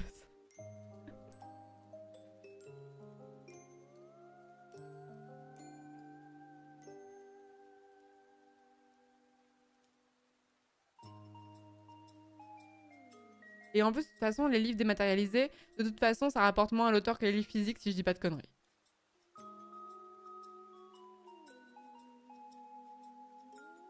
Il doit y avoir des plateformes indépendantes qui vendent des bouquins en liseuse. Oui, c'est possible, c'est vrai. Ça consiste en quoi, la liseuse? La liseuse, c'est... Attendez, je réfléchis où est-ce qu'elle est, la mienne. Elle est à côté, je peux vous la montrer. Attendez, j'arrive. J'avais pas prévu de rester à papoter, mais on est là, hein.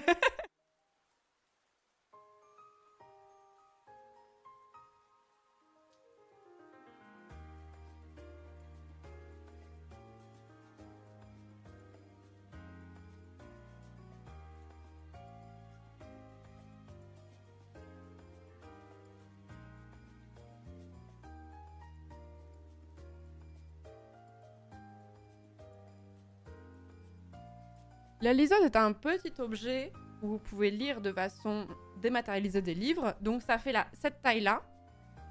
Vous avez vu ma couverture comme elle est mignonne? C'est le Petit Prince, évidemment. Et donc par rapport à mon téléphone,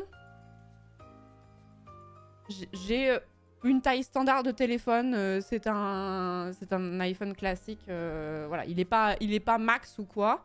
Donc si vous comparez la taille de la liseuse au téléphone, pof. C'est un peu plus grand qu'un téléphone, mais c'est pas immense. C'est un peu plus petit qu'un livre de poche. Vous voyez? C'est un peu plus petit. Et l'écran, je sais pas si on va bien le voir à la caméra, mais en fait l'écran est rétro-éclairé, mais c'est pas le même genre d'écran que ça, vous voyez? C'est pas, en fait, ça t'envoie pas de la lumière en plein visage et tout, la luminosité est beaucoup plus faible et c'est un écran qui est fait pour la lecture et c'est assez impressionnant de voir comme ce type d'écran est très différent. C'est comme si tu avais une page bien éclairée, mais ça ne fatigue pas l'œil comme un écran classique. Et ouais, c'est un affichage LCD et non pas des LED, exactement. Et je trouve que pour moi qui lis avant de dormir, je lis des livres, c'est chiant, je suis très chiante. Je lis des livres physiques dans mon canapé, par exemple, ou quand je suis en vacances, notamment, je ne sais pas pourquoi, ou peut-être dans le train, ce genre de choses. Mais quand je dors, avant de dormir, j'aime lire sur une liseuse parce que je trouve que toute la logistique de... je trouve que c'est chiant de lire un livre dans un lit. Voilà, je trouve qu'il n'y a pas de position confortable. Je trouve ça pénible d'avoir de la lumière pour pouvoir le faire, parce que quand tu t'endors sur ton bouquin, tu te dis merde, faut que j'éteigne la lumière, faut que je ferme mon livre, que je mette un marque-page pour retrouver ma page et tout. Ça me saoule, moi j'ai envie de m'endormir comme une débile directe. Et voilà. Et du coup, je trouve que c'est beaucoup plus simple de lire sur liseuse, parce que moi j'utilise la liseuse comme on lit son téléphone sur l'oreiller, où t'as vraiment l'oreiller comme ça, dors sur le côté. Et là, tu vois tout le temps. Mais quand t'es sur un bouquin, il y a toujours une page que tu vois pas bien quand t'es allongé, que tu veux lire dans ton lit. C'est très spécifique, hein, mais c'est le moment où j'ai le temps de lire, c'est le moment, c'est avant de dormir. Donc c'est pour ça que je suis passée sur liseuse. Et c'est pour ça que je n'ai pas envie de changer. Je sais qu'il y a des gens qui aiment trop le papier, et je faisais partie de ça, mais la liseuse m'a permis de relire, et je lisais beaucoup moins qu'avant. C'est pour ça que je suis une liseuse zouze, et que j'en parle tout le temps. Personnellement, en train de lire au lit, et je confirme. Voilà, la reliure trop chiant, faut l'écraser. Là, je m'endors sur ma liseuse, et c'est pas grave, j'abîme pas mon livre, je perds pas ma page. Surtout, si tu dors dans la même pièce que quelqu'un et que cette personne veut dormir, bah, la lumière peut le gêner. Donc toi, peut-être que tu dois t'arrêter de lire. La liseuse, ça gêne pas. Tu baves pas sur le livre. Enfin bref, je trouve que... Oui, je la vends bien, la liseuse, à chaque fois. Hein. Je sais pas, je pense que c'est l'un des objets que j'ai le plus vendu à mes potes. J'ai énormément vendu de liseuses. Tu as grave envie d'un bouquin, tu peux l'avoir instant, c'est clair. Je vais sur le store et je l'ai direct. C'est trop pratique. C'est une OP de liseuse. Et en fait, pendant très longtemps, je voulais pas avoir de liseuse parce que j'étais un peu puriste ou... je trouve que l'objet livre est un bel objet et je trouve qu'arriver chez quelqu'un et voir qu'il y a une grosse bibliothèque de bouquins, ça permet d'avoir des débuts de discussion, de small talk où tu vas... En fait... Quand tu vas chez quelqu'un qui a une bibliothèque qui est accessible, tu vas avoir envie de regarder. Il y a peut-être un moment où tu vas te dire « Ah, mais attends, ce livre, tu l'as lu, je voulais le lire. » Ou « Ah, j'ai adoré ce bouquin, t'en as pensé quoi ?» ou quoi. Ça provoque des discussions, je trouve. Et je trouve que c'est très esthétique aussi. Hein. Les bouquins, je trouve ça très esthétique. Du coup, je suis un peu perturbée entre j'aime trop l'objet, c'est pour ça que je voulais pas passer sur liseuse. D'un autre côté, je me rendais compte que je lisais plus trop. Et maintenant que j'ai une liseuse, je relis un peu plus, un petit peu moins en ce moment, mais j'ai relu beaucoup plus en une année que sur ces 5 ou 6 dernières années. Et sans la liseuse, j'aurais pas eu ça, quoi. Et quand tu voyages, c'est trop bien parce qu'en fait, c'est fini en fait le dilemme de quel bouquin je prends, je sais pas, et c'est très dans une valise parce que la liseuse, ça pèse rien. Et moi qui me déplace beaucoup, ben, je vous cache pas que la liseuse, c'est très pratique. Voilà. Très chiante, hein. Je vous vends la liseuse comme pas possible, mais...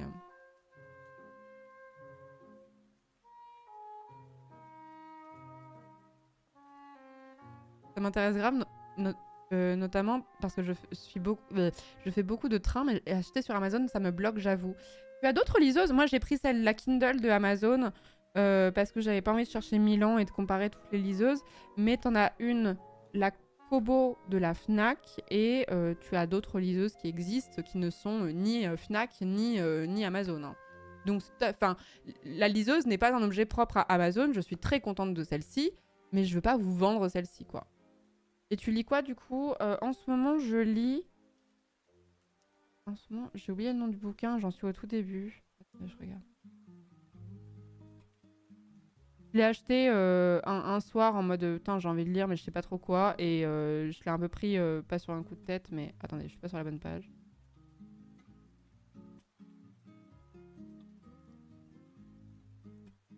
Le chant du silence de...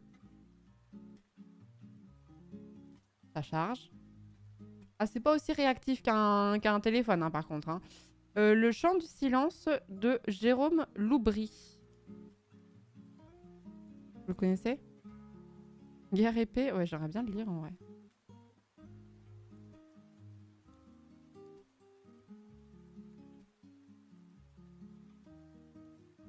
Temps des tempêtes, Nicolas Sarkozy. Alors, je suis en train de lire en ce moment. Attendez, je vous retrouve le titre. Le temps des tempêtes de Nicolas Sarkozy, tout à fait. Et aussi l'autre truc, oh, j'arrête de vous vendre la liseuse. Je l'ai vendu combien de fois sur cette chaîne? C'est un marronnier, c'est une dinguerie. Il y a aussi un truc où j'ai du mal. Je suis très intéressée par les livres, les essais que tu lis qu'une fois. Enfin, les romans, des fois, t'as envie de te replonger dedans, mais les essais ou ce genre de choses, c'est des trucs que j'ai envie de lire une seule fois. Et en fait, j'ai beaucoup déménagé et du coup, j'essaie de pas trop m'encombrer de bouquins tout le temps. Et la liseuse me permet de me dire, ben, j'achète cet essai et en fait, c'est pas quelque chose qui va me traîner dans les pattes pendant 1000 ans, où je vais pas réussir à m'en séparer. Et de l'autre, ça me prend de la place pour rien. Allez, une OP, OMG, les marchands de liseuse. Bah en vrai, je serais trop chaude, hein, j'ai plein d'arguments.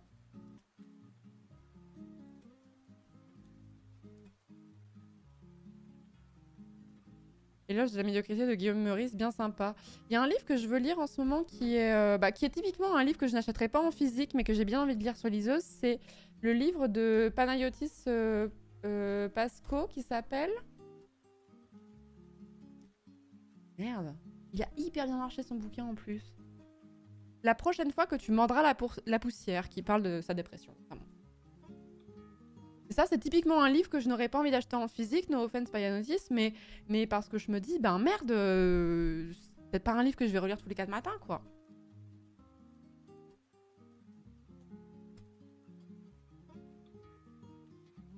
C'est quoi tes livres préférés? Moi, je suis très fan de Colette, je suis très fan de Romain Gary, je suis très fan de Despentes.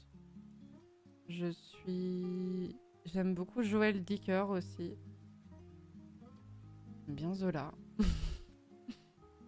La liseuse, ça se recharge, il y a une batterie et un chargeur. Oui, la mienne se recharge en mini USB ou en micro USB, je ne sais plus. Peut-être que les modèles plus récents, c'est de l'USB-C. Et la batterie de ce truc, c'est une dinguerie. Genre, un mois. Un mois, sauf si vous lisez vraiment toute la journée, hein.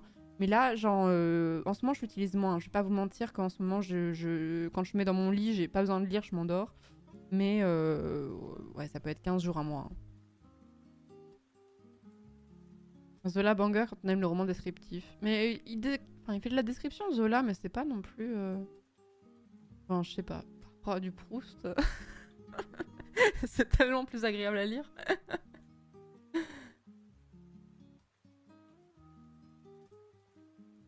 Il y a un moment où tu lisais presque plus. Oui, après ma prépa lettres. J'ai fait une prépa littéraire et ça m'a dégoûté de la littérature pendant très très longtemps.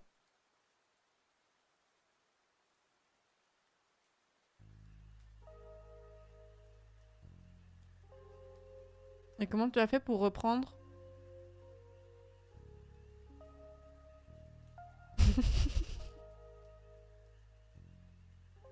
Avec ça. C'est ça qui m'a donné envie de relire. C'est pour ça que j'aime autant cet objet. C'est ça qui m'a donné envie de relire et c'est aussi de me libérer du fait que... J'en ai parlé il y a pas si longtemps, je me demande si c'était pas sur le stream de...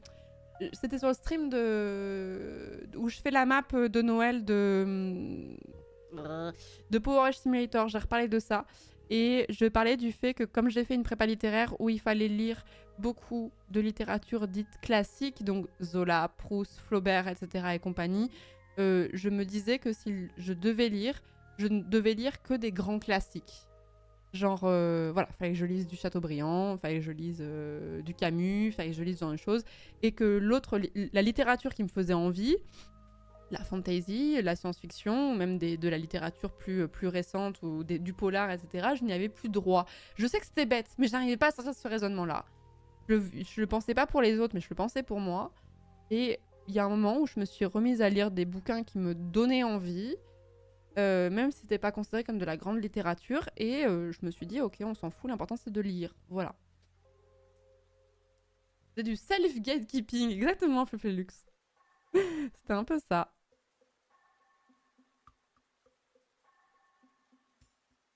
Et il y a aussi... J'ai fait toute une story épinglée où je parle de ça, du fait que je me suis remise à lire.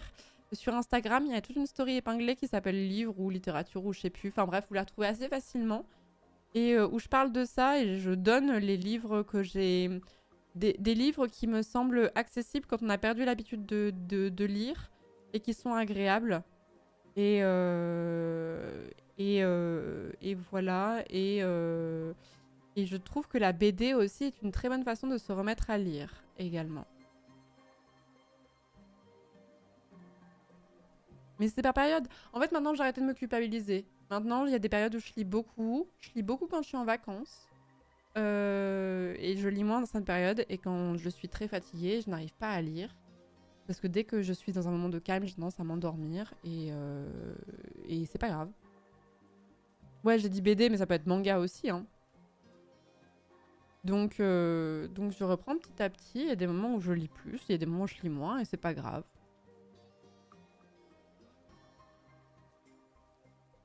Sinon, il faut relire vos livres d'ados.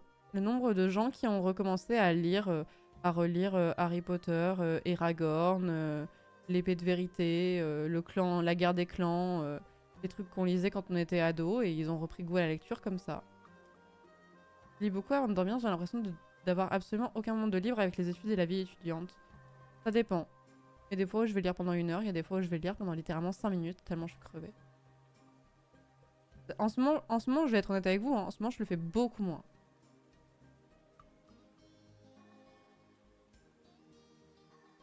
BD, manga et comics, c'est la même chose, l'origine des auteurs n'est pas très importante. Oui, mais quand tu dis BD, les gens, ils imaginent pas manga, tu vois. Pour ça, je précise. Voilà, il faut sortir du côté performatif de la lecture. Exactement. Mais c'est pas évident. Et je trouve que la liseuse aussi, c'est un très très bon truc dans les transports. Moi, c'est vrai que je m'étais mise à relire aussi dans le métro avec la liseuse parce que comme c'est très léger, c'est plus léger qu'un livre, c'était plus pratique. De sérieux problèmes de concentration, il est impossible pour moi de rester concentré plus de 3 minutes sur un livre. Ça ne me donne pas assez de dopamine, même des mangas. As-tu une idée d'un livre pour restart? Je me dis qu'une grosse intrigue dès le début, ça pourrait être la strat. Moi, je pense qu'il faut viser un petit livre. Il faut viser un petit livre assez court, avec des chapitres très courts, avec des chapitres qui sont assez motivants de ce côté-là, et réduire ce problème de dopamine, notamment parce que j'ai eu le même problème, hein, en réduisant le temps qu'on peut passer sur Instagram et sur TikTok, notamment sur du format court qui nous procure énormément de dopamine tout le temps, qui fait qu'on switch de divertissement toutes les 15-30 secondes et qui n'aide pas à cultiver la concentration. En dehors du fait qu'il y a des gens qui ont des problèmes de concentration, etc. et tout, la concentration, c'est aussi un truc qui se travaille qu'on peut perdre et qu'on peut retravailler dans l'autre sens. Et moi, il y a un moment où j'avais désinstallé l'application TikTok parce que je trouvais que j'avais plus aucune concentration possible et essayé de me refocus sur des divertissements plus lents, petit à petit, et de me forcer.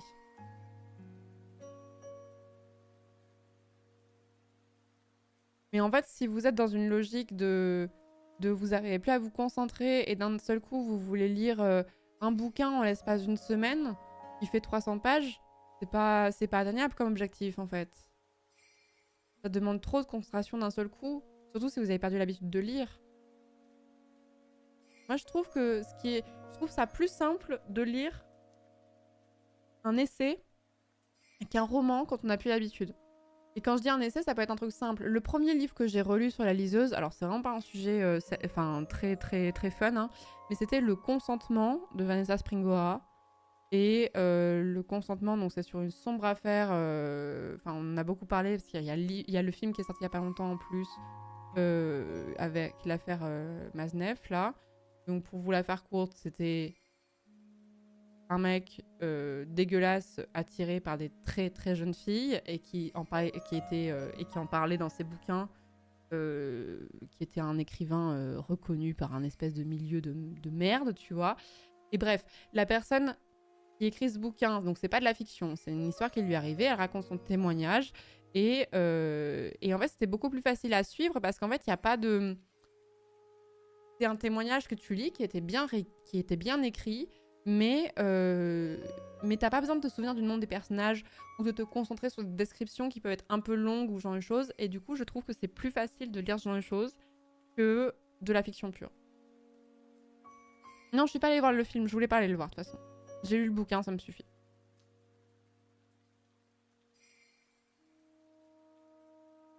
Ouais, c'est un peu comme un podcast écrit, oui, vous avez raison, c'est vrai, vu comme ça. Parce que c'est vrai, quand on me dit essai, on peut penser à un truc un peu pompeux, un truc qui va tourner autour de la philo ou de l'économie. Ça peut être des sujets qui sont pas forcément légers, hein, mais ça peut être des sujets qui sont quand même plus... qui te demandent pas une concentration de dingue non plus, tu vois. J'hésite grave à désinstaller TikTok, mais j'ai peur de m'ennuyer sans. Ouais, mais l'ennui, c'est un truc qui est vraiment très agréable, justement. Enfin, on va partir en discussion philosophique, mais reprendre le temps de s'ennuyer, quel luxe, en fait. De plus être dans la sursollicitation constante et de faire les choses lentement et de prendre le temps et d'avoir ce temps d'introspection et de profiter de petits trucs sans avoir tout le temps de la dopamine. C'est un luxe de fou.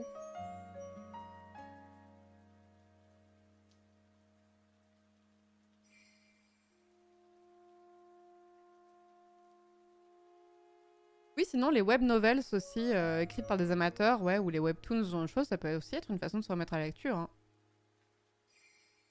Je vais vous dire le truc plus basique, hein, mais lisez ce que vous avez envie de lire, en fait. Hein. Peu importe. Hein.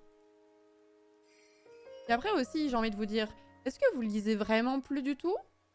Est-ce que... Parce que... Est-ce qu'on pourrait pas considérer que lire une page Wikipédia pendant 30 minutes, c'est pas de la lecture, finalement? Même si c'est pas forcément toujours très bien rédigé ou ce genre de choses, est-ce que c'est pas aussi quelque chose qui va cultiver ton appétence pour le style et pour forger ton vocabulaire et t'apprendre des choses? Et pour moi, si, hein. Alors c'est vrai que c'est pas de la fiction, c'est pas pareil, mais lire de la doc technique, c'est de la lecture, ça peut des fois.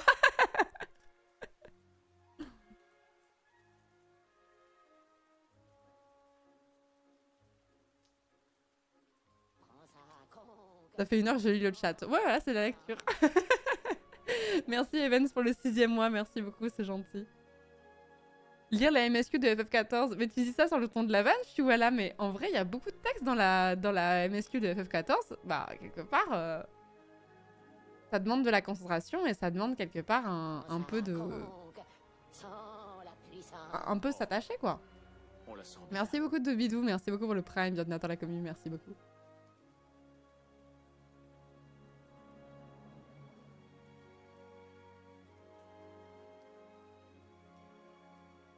Les quêtes de Baldur's Gate 3 aussi, hein.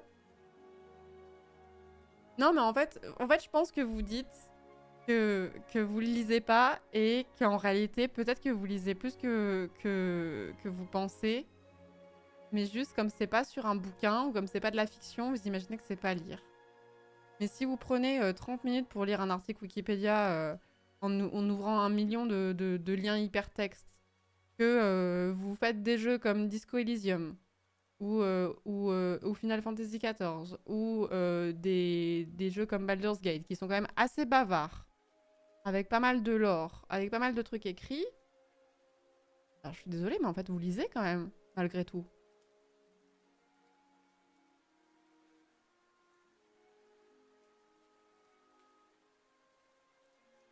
J'ai clairement envie de désinstaller Insta pour ça, mais j'ai peur de rater des infos, communication autour de mes centres d'intérêt. Je regarde des TikTok sur Instagram avec un délai de 2 semaines.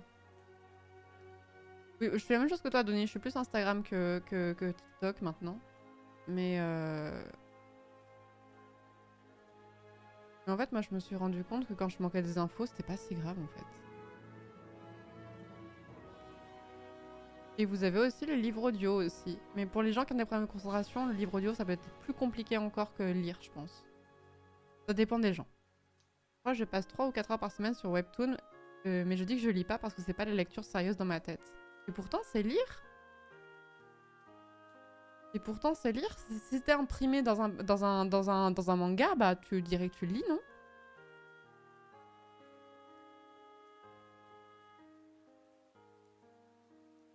Parce que je pense, en fait, je vous dis ça, je pense que si vous vous dites « Ah, mais je lis déjà, en fait !» des jeux vidéo qui sont un peu bavards, etc., des pages Wikipédia, ou même des articles de presse que vous lisez, si jamais je le fais... Ça dépend, des fois j'ai plus l'habitude que d'autres, mais quand vous lisez des gros dossiers, genre, moi je suis abonnée à JV, qui est un magazine de jeux vidéo, et des gros dossiers de 10 pages que je lis en entier. C'est de la lecture aussi, tu vois. Et en fait, quand tu dis ça, ça te déculpabilise. Tu te dis « Ah, mais je relis » et du coup, t'as moins la pression quand tu te mets à lire des livres. Vous m'avez motivé, je vais désinstaller TikTok, New Year, New Me. Sinon, vous pouvez aussi feinter votre cerveau en déplaçant... Alors, désinstaller l'application, c'est bien. Sinon, vous déplacez l'application sur une autre page de votre téléphone pour forcer votre cerveau à ne pas le lancer de façon automatique. Et sinon, des applications qui limitent aussi et qui font un espèce de cooldown quand tu lances l'application, où tu dois attendre 5-6 secondes. Et en fait, t'as le temps de réaliser que t'as pas vraiment envie d'aller sur Instagram, en fait. T'as pas vraiment envie d'aller sur TikTok. T'as pas vraiment envie d'aller sur Twitter.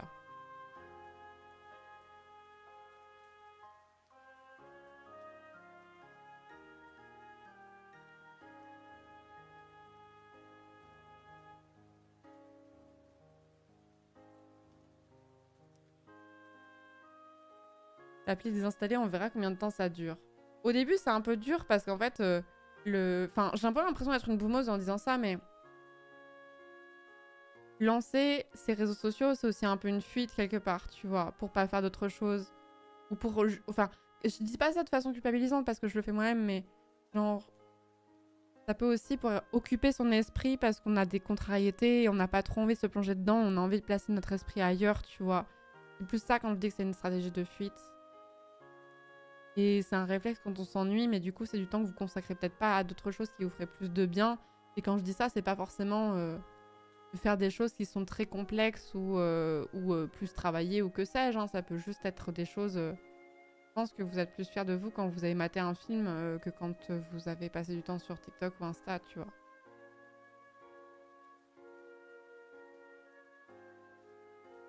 Et oui, vous avez aussi les minutes d'application, ouais. Surveiller son temps d'écran, etc. Mais c'est de la discipline, en fait. Je pense que arrêter son application ou chercher à réduire ce genre d'application, c'est un peu comme quand t'arrêtes de fumer, faut vraiment en avoir envie. Et je peux pas vous culpabiliser parce que moi j'ai des périodes où je sais que si je suis pas bien dans ma vie, mon temps d'écran sur mon téléphone il est plus élevé que d'habitude. Genre, je le sais.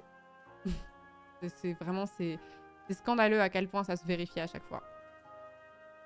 Hormis une période où vous êtes un peu là j'ai été malade fin décembre là. Non, ouais, fin décembre, début janvier. Bon, bah mon temps d'écran il a un peu explosé parce que j'étais tellement malade que j'arrivais pas, j'avais la migraine, donc j'arrivais pas à regarder des films ou des séries, ça me faisait trop mal au crâne. Je peux pas jouer à un jeu vidéo non plus. Donc j'étais un peu sur mon téléphone à attendre que le temps y passe. Bon, c'est un peu des circonstances particulières quoi.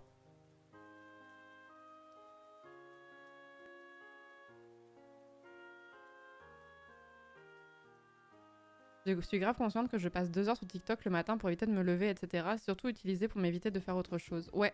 En ce moment, je fais un truc. Après, je vais peut-être m'arracher quand même. En ce moment, je fais un truc où... Bon. Malgré tout, début d'année, c'était un peu dans un... C'était un peu un élan en 2024. Enfin, chaque début d'année, t'as un peu un espèce d'élan où t'as un petit peu envie... Je parle pas forcément de résolution, mais t'as un petit peu en mode, vas-y, je vais essayer de tenter des nouveaux trucs. Et j'avais vu un conseil que j'avais trouvé pertinent. En ce moment, j'essaie de me trouver une routine le matin qui me correspond bien. Et du coup, je tâtonne un petit peu en me disant, bah ça me convient, ça, je vais le garder, ça, je vais l'enlever. En fait, ça me correspond pas ou ça me demande trop de le faire ou ce genre de choses. Bref. Et en ce moment, j'essaie de faire un truc qui est d'essayer de me lever directement et ne pas slack dans mon lit pendant 30 minutes. Et la deuxième chose, c'est d'essayer de ne pas aller sur les réseaux sociaux la première heure où je suis debout. Et je vous ferai un retour un peu plus tard, hein, mais genre ça change vraiment beaucoup de choses, je trouve. Je trouve que ça change vraiment beaucoup de choses de pendant 1 heure. Je ne me concentre pas sur ce que les gens ont mis sur les réseaux, sur leur vie. Je me concentre sur moi. J'ai vraiment l'impression de vous donner un conseil à la con de développement personnel, mais je trouve que ça change vraiment mon mood de fou. Genre, j'ai l'impression d'être... Déjà, parce que le premier truc que j'ai fait le matin, c'est pas envoyer de la dopamine à mon cerveau de ouf en switchant de story en story ou de switchant en scrollant des photos ou des réels ou des TikTok ou que sais-je, déjà.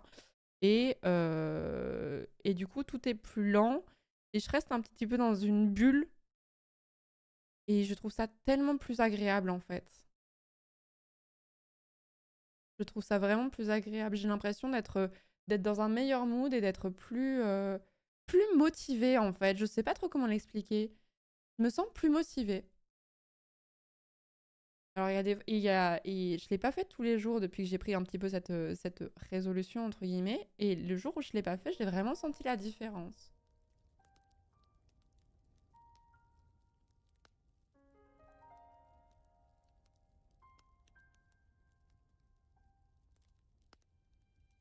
Ça coûte rien de tester, merci pour le tips. Bah, c'est un peu ce que je me suis dit. J'ai vu ce conseil revenir plusieurs fois. Et je me suis dit, ouais, vas-y, ça me coûte rien, je vais essayer. Bah, franchement, je trouve que c'est... Je vais pas vous dire, hein, ça va changer toute votre vie et vous allez être beaucoup mieux et ça va vous apporter prospérité, santé, richesse, vous mettre en couple ou faire en sorte que vous ayez plein d'amis ou ce genre de choses. Mais... je trouve ça mieux. Dans mon cas personnel, j'ai trouvé ça mieux. Je vois pas les réseaux sociaux en tant qu'outil de boulot. Pour moi, c'est vraiment le taf et pas forcément un passe-temps. C'est les deux. C'est les deux.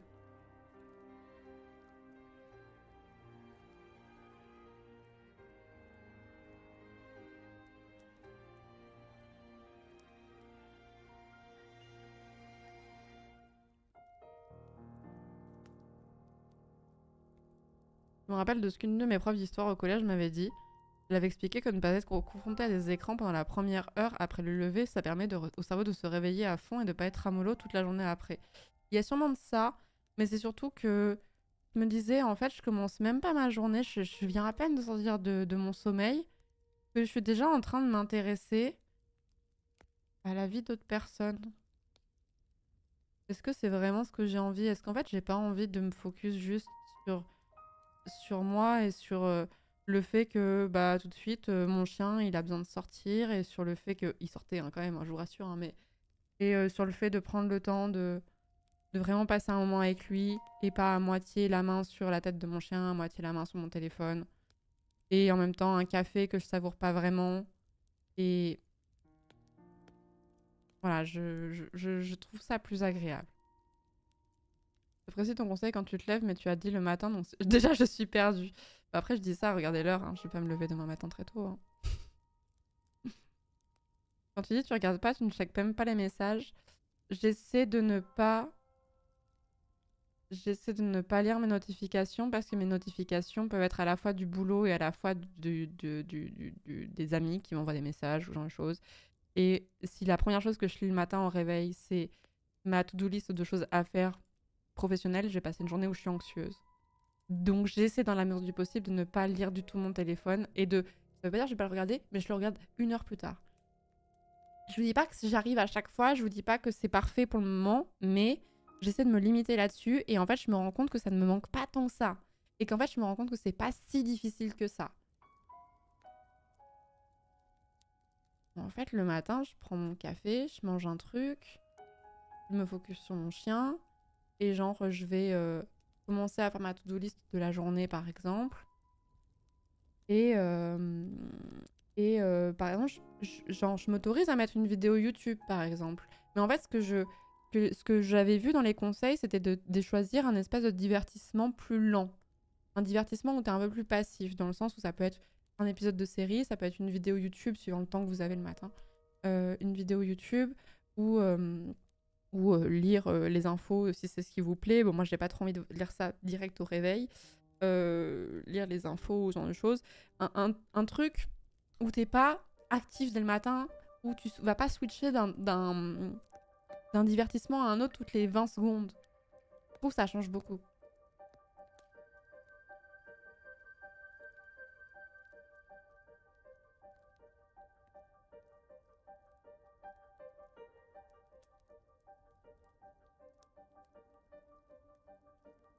Cuisiner son petit déj aussi, ça peut être un divertissement lent aussi, si on aime cuisiner, c'est tout à fait vrai. Là, c'est les musiques de Zelda, mon cher Captain. Un replay de ton stream, ça fonctionne? Bah, techniquement, oui.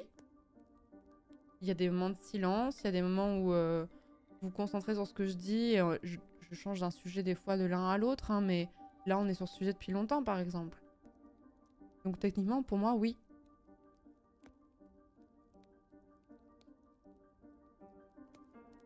Marrant car en vous écoutant, lisant, j'ai l'impression que les réseaux sont devenus un énorme problème pour vous. Perso, j'ai de la chance, je me suis rendu compte assez vite que ça me rendait anxieux et j'ai mis ça à distance. Je me demande comment on arrive à ce niveau d'addiction, j'espère ne pas avoir l'air trop méprisant. Moi, ce qui est compliqué, c'est que les réseaux sociaux, c'est aussi une partie de mon métier. C'est aussi une partie de mon métier et c'est aussi le stream, honnêtement, pas pour mettre la faute sur le chat, le fait de voir ce dont on parle actuellement sur les réseaux sociaux, c'est aussi des choses qui, je sais, vous allez les voir. Et du coup, ça va être des sujets peut-être en stream parce que soit vous allez amener le sujet, soit ça m'a m'y faire penser et on va en parler ensemble parce que c'est un petit peu l'actualité du moment, même si des fois, elle peut être des fois très importante, des fois beaucoup plus... comment dire moins prioritaire. Je sais pas trop comment tourner les choses. Mais du coup, je le fais un peu comme une espèce de veille de veille pour voir. Mais les réseaux, c'est juste une fuite, en fait. Moi aussi, j'ai grandi jusqu'à 15 ans sans réseaux sociaux parce que les réseaux sociaux n'existaient pas avant. Et moi, je ne peux pas choisir de désinstaller tous mes réseaux sociaux de mon téléphone. C'est pas possible, en fait. C'est pas possible. Et je dis pas ça parce que je suis trop addict aux réseaux sociaux. C'est pas ça le problème. C'est juste que j'en ai besoin pour mon métier. En fait, sinon, je passerais mon temps à enlever et remettre Instagram dès que je vais mettre une story parce que je dois dire que je suis en live, parce que j'ai une story sponsor à faire, parce que plein de choses, parce qu'on m'envoie des messages pro sur Instagram, parce que ce genre de choses. Ce serait un peu différent. C'était un peu différent quand j'avais pas ce métier-là. Merci, c'est gentil, Waymond. Merci beaucoup. Et c'est d'autant plus important pour des gens qui sont assez isolés socialement, qui ont peut-être des amis qui sont loin, ou qui ont des difficultés à sociabiliser tout court, et qui sont plus à l'aise derrière un écran que en face à face. Et moi, mon métier, il est très solitaire. Donc mon métier, il passe beaucoup par les réseaux aussi, parce que je n'ai pas des collègues que je vois tous les jours au travail. J'ai pas un milieu professionnel où je vais me rendre et je vais sociabiliser tous les jours. Donc les réseaux sociaux, il y a ce problème, c'est qu'à la fois, tu as des conversations privées avec des gens, mais il y a aussi tout ce qui va être autour.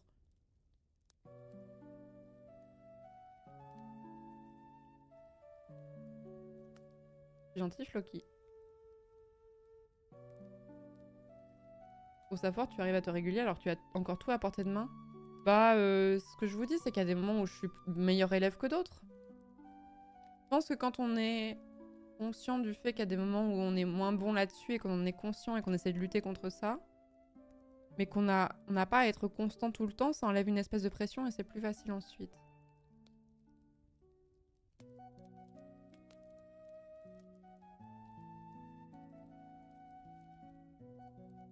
Exactement, Carcasse, c'est ce que je disais, ouais. Au pire de ma dépression, les seuls moments où je laissais mon cerveau tranquille, c'est dans la douche et au moment de se coucher, sinon j'avais des idées noires. Le tel et les écrans étaient des divertissements inconscients pour ne pas avoir laissé au cerveau le temps d'avoir ses pensées. Maintenant ça va mieux, mais j'ai toujours du mal à me décrocher des écrans. Ouais, c'est ce que je disais au début, c'est vraiment une fuite, hein, pour... Je dis pas que c'est forcément une fuite, hein, mais ça peut l'être, des fois, Carcade. Tant mieux si ça va mieux maintenant, mais c'est vrai que... De toute façon, c'est des mécanismes de dopamine, on en parle 1000 fois, hein, mais ils sont très puissants et les algorithmes sont très puissants et plus forts que nous, quoi.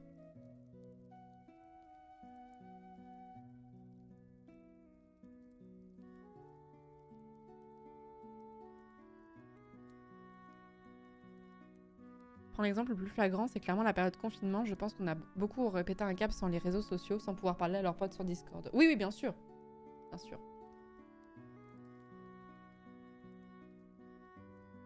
En tout cas, je trouve que Twitch est un beau réseau social. À la fois, on sociabilise et on réapprend une espèce de lenteur.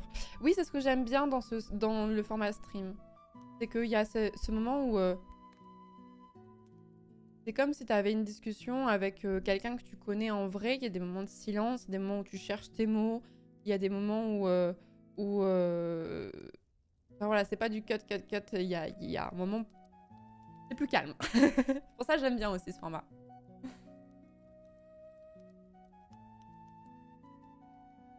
Je m'exprime peu ici, mais c'est agréable de t'écouter une nuit d'insomnie. Courage pour l'insomnie. Pour donner un avis de vieux, le seul réseau où je suis, c'est Twitch. Je regarde l'évolution de la société avec tout ça et ça me rend très triste quotidiennement. J'ai de plus en plus l'impression de vivre au milieu de zombies.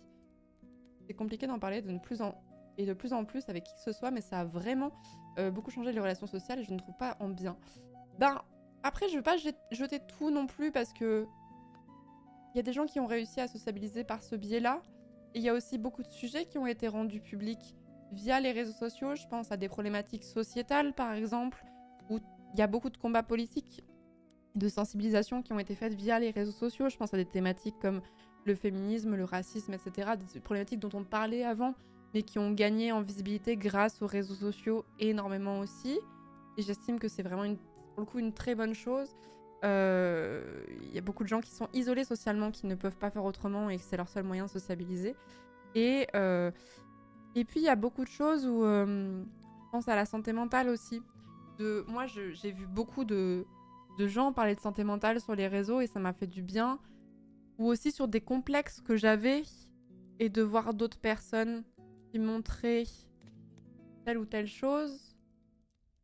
Et bah ça m'a vraiment fait du bien. Donc je pense que il faut pas tout jeter en se disant c'est vraiment de la merde et les gens ne sont matrixés par ça, parce que si ça n'apportait que du négatif, et vraiment que du négatif, les gens seraient pas autant attachés aux réseaux sociaux en général. Coucou Faror, tu vas bien?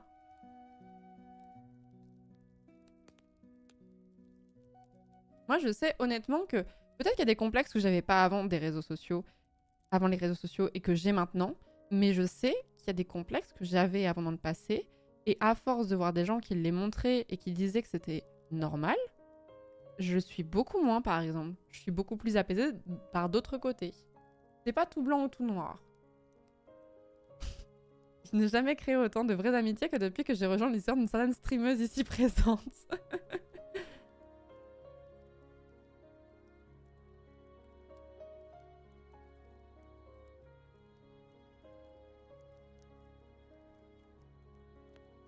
Moi, j'attends ma tordu. Te rejoindre sur le fait d'être seule, mais en même temps aussi de ressentir une forme de complicité. Je fais de la radio et j'ai aussi l'impression de parler seule, mais tout en sachant que les auditeurs réagissent. J'ai commencé ado sans les réseaux, et avec l'arrivée des réseaux, ça a amené des retours, et c'est une sorte de moment lent, de qualité, où il n'y a pas d'urgence. En fait, je trouve même que Twitch emprunte beaucoup de codes à la radio libre des années 90. Oui, oui, totalement. C'est pour ça que ce métier me correspond aussi bien. Moi, j'étais fan des radios libres de fin année 2000. C'est vraiment ma génération, et je trouve que Twitch, les moments de jeu chatting comme on a là maintenant, je trouve que ça emprunte beaucoup à ça. Et de toute façon, je trouve que Twitch est ce qui rapproche le plus de la radio, parce que toi qui fais de la radio, tu sais que tu dois parler quasiment non-stop, un peu comme sur Twitch, même s'il y a des moments de silence sur mes streams. Pas sur tous les streams, mais sur le mien en tout cas, il y en a. Et ce côté où ouais, où tu vas être dans la discussion, et les gens, tu sais qui... Là, je sais que vous me regardez pas fixement sur l'écran, je sais que vous faites quelque chose à côté. Vous êtes peut-être en train d'essayer de dormir, vous êtes peut-être en train de jouer à un jeu vidéo, peut-être que vous êtes en train de faire du crochet en même temps, ou peu importe. Et ça, c'est ce que je fais avec la radio.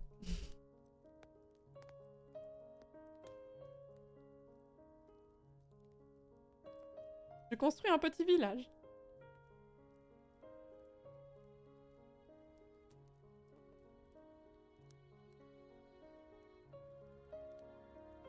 Faire la vaisselle, courage. C'est pour ça que j'aime les streams just chatting, les gens parlent de tout et n'importe quoi et de certaines problématiques perso. Ça me permet de me sentir moins seule sur un sujet, faut cependant faire attention à ne pas s'identifier aux streamers. Tout à fait.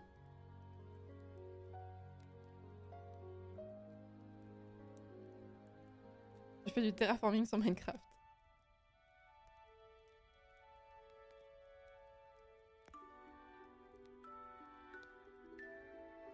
Ça fait 2 heures, je suis sur un jeu et je t'écoute. Bah ça, c'est vraiment le profil majoritaire hein, des streams. Hein. Je le sais. Hein. Comment t'as compris que je faisais du crochet? Parce que vous êtes une commu très crochet compatible. Comprendra qui pourra.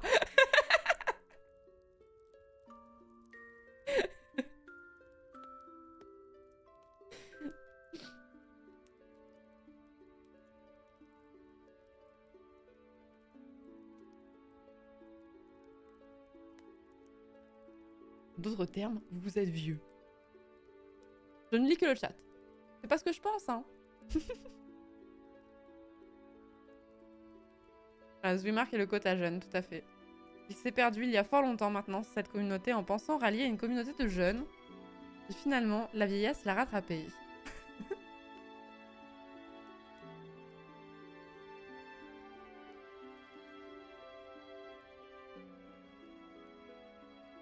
Je suis absolument monotage, je suis incapable de suivre un stream si je fais autre chose à côté. Bah ça dépend quoi. Moi j'aime beaucoup écouter un stream en même temps que je fais la cuisine par exemple.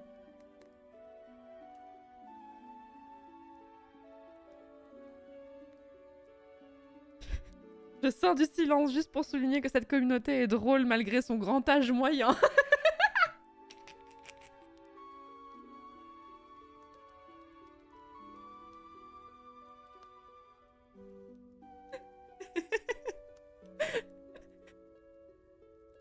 Je pensais rallier une commune de juristes, autant vous dire que ça a bien changé. Aïe aïe aïe aïe aïe.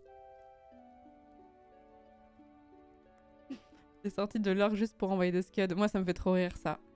Moi, ça me fait trop rire quand... ce qui me fait trop rire, c'est quand je vois quelqu'un dont c'est le premier message et je vois que à sa façon de parler, c'est pas la première fois qu'il mate un stream et même, il connaît quand même plutôt bien les codes de cette communauté et les références. Ça me fait trop rire.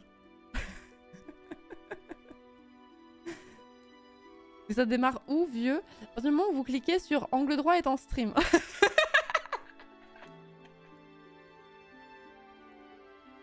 C'est ça le marqueur.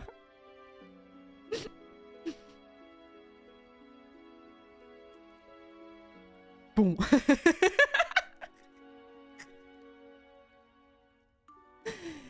Je ne sais plus à quel point tu as une formation de juriste et dans quoi tu t'es spécialisé. J'ai un bac +5 en droit social. C'est l'AXAC. Il y a une semaine, Guerlain a honteusement sorti une crème à 650 € par pot. Tu veux améliorer la peau en restaurant la lumière des cellules via la science quantique. Ça m'a l'air fiable. Quand j'avais montré leurs études découvertes de manière rigoureuse et scientifique, à partir de quel moment on peut intenter un procès pour arnaque? Oh, c'est vraiment pas ma spécialité du tout. J'ai fait du droit du travail. Voilà. Après, ça se saurait si les choses qu'on vendait devaient forcément approuver, enfin, apporter des preuves scientifiques sur le fait que ça fonctionne. Dire l'homéopathie ne fonctionnerait pas dans ce cas-là, quoi. Mais le mot quantique, c'est un red flag, hein, quand même. Hein.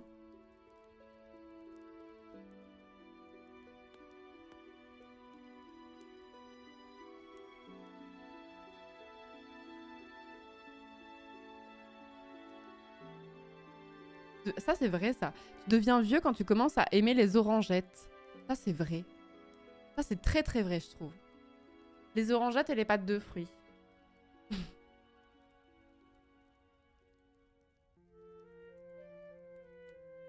Ah non, mais bien sûr. Red flag quand c'est utilisé par des gens qui ne la maîtrisent pas. Mais oui, sinon, c'est une science solide. Non, bien sûr que la science... Enfin, la quantique, mes couilles, là. Bien sûr, c'est vrai. Mais... il y a quand même un abus de langage sur le terme, on va pas se mentir. Coupe l'autre. La crème quantique, c'est... La crème quantique, c'est la sauce secrète du Big Mac, non?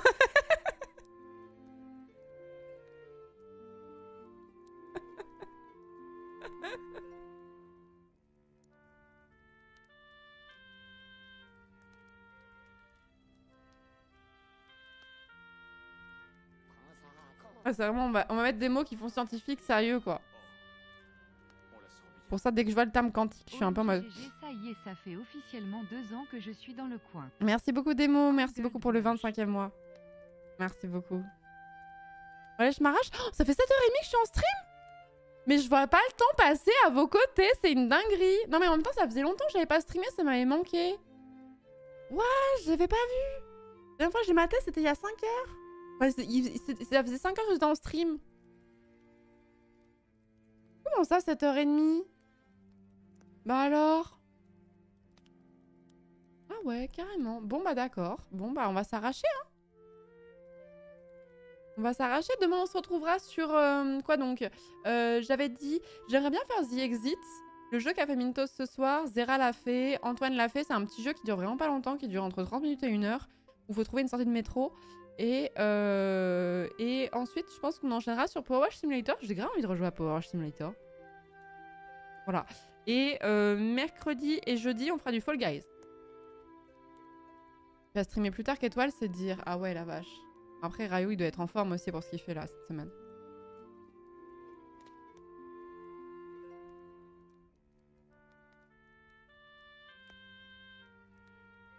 Mais j'aime bien ces petites discussions tard le soir, là. J'aime bien, là. Là, je sais que je me suis ramassé tous les gens qui arrivaient pas à dormir de Twitch, là. Enfin, pas tous, mais vous avez compris l'idée, quoi. Bon, sur ce, on se retrouve demain. Merci beaucoup, en tout cas, d'avoir été là. J'espère que ce stream vous aura plu. Je fait une session de discussion sur... avant le stream, on aura fait du Lican, on aura joué au cas culture, on aura refait une session de discussion où je pensais que ça allait durer 5 minutes. Ça a dû durer 1h30. Et puis voilà. Et puis voilà, je vous fais des gros bisous. On se dit à demain, que je vais lancer sur les coups de 18-19h, je pense, quelque chose comme ça. Et puis, bah, des gros bisous. Des gros bisous. À demain. Merci beaucoup pour la soirée. J'espère qu'elle vous aura plu. Et bon courage et bonne nuit. Bisous. Merci beaucoup. Bisous.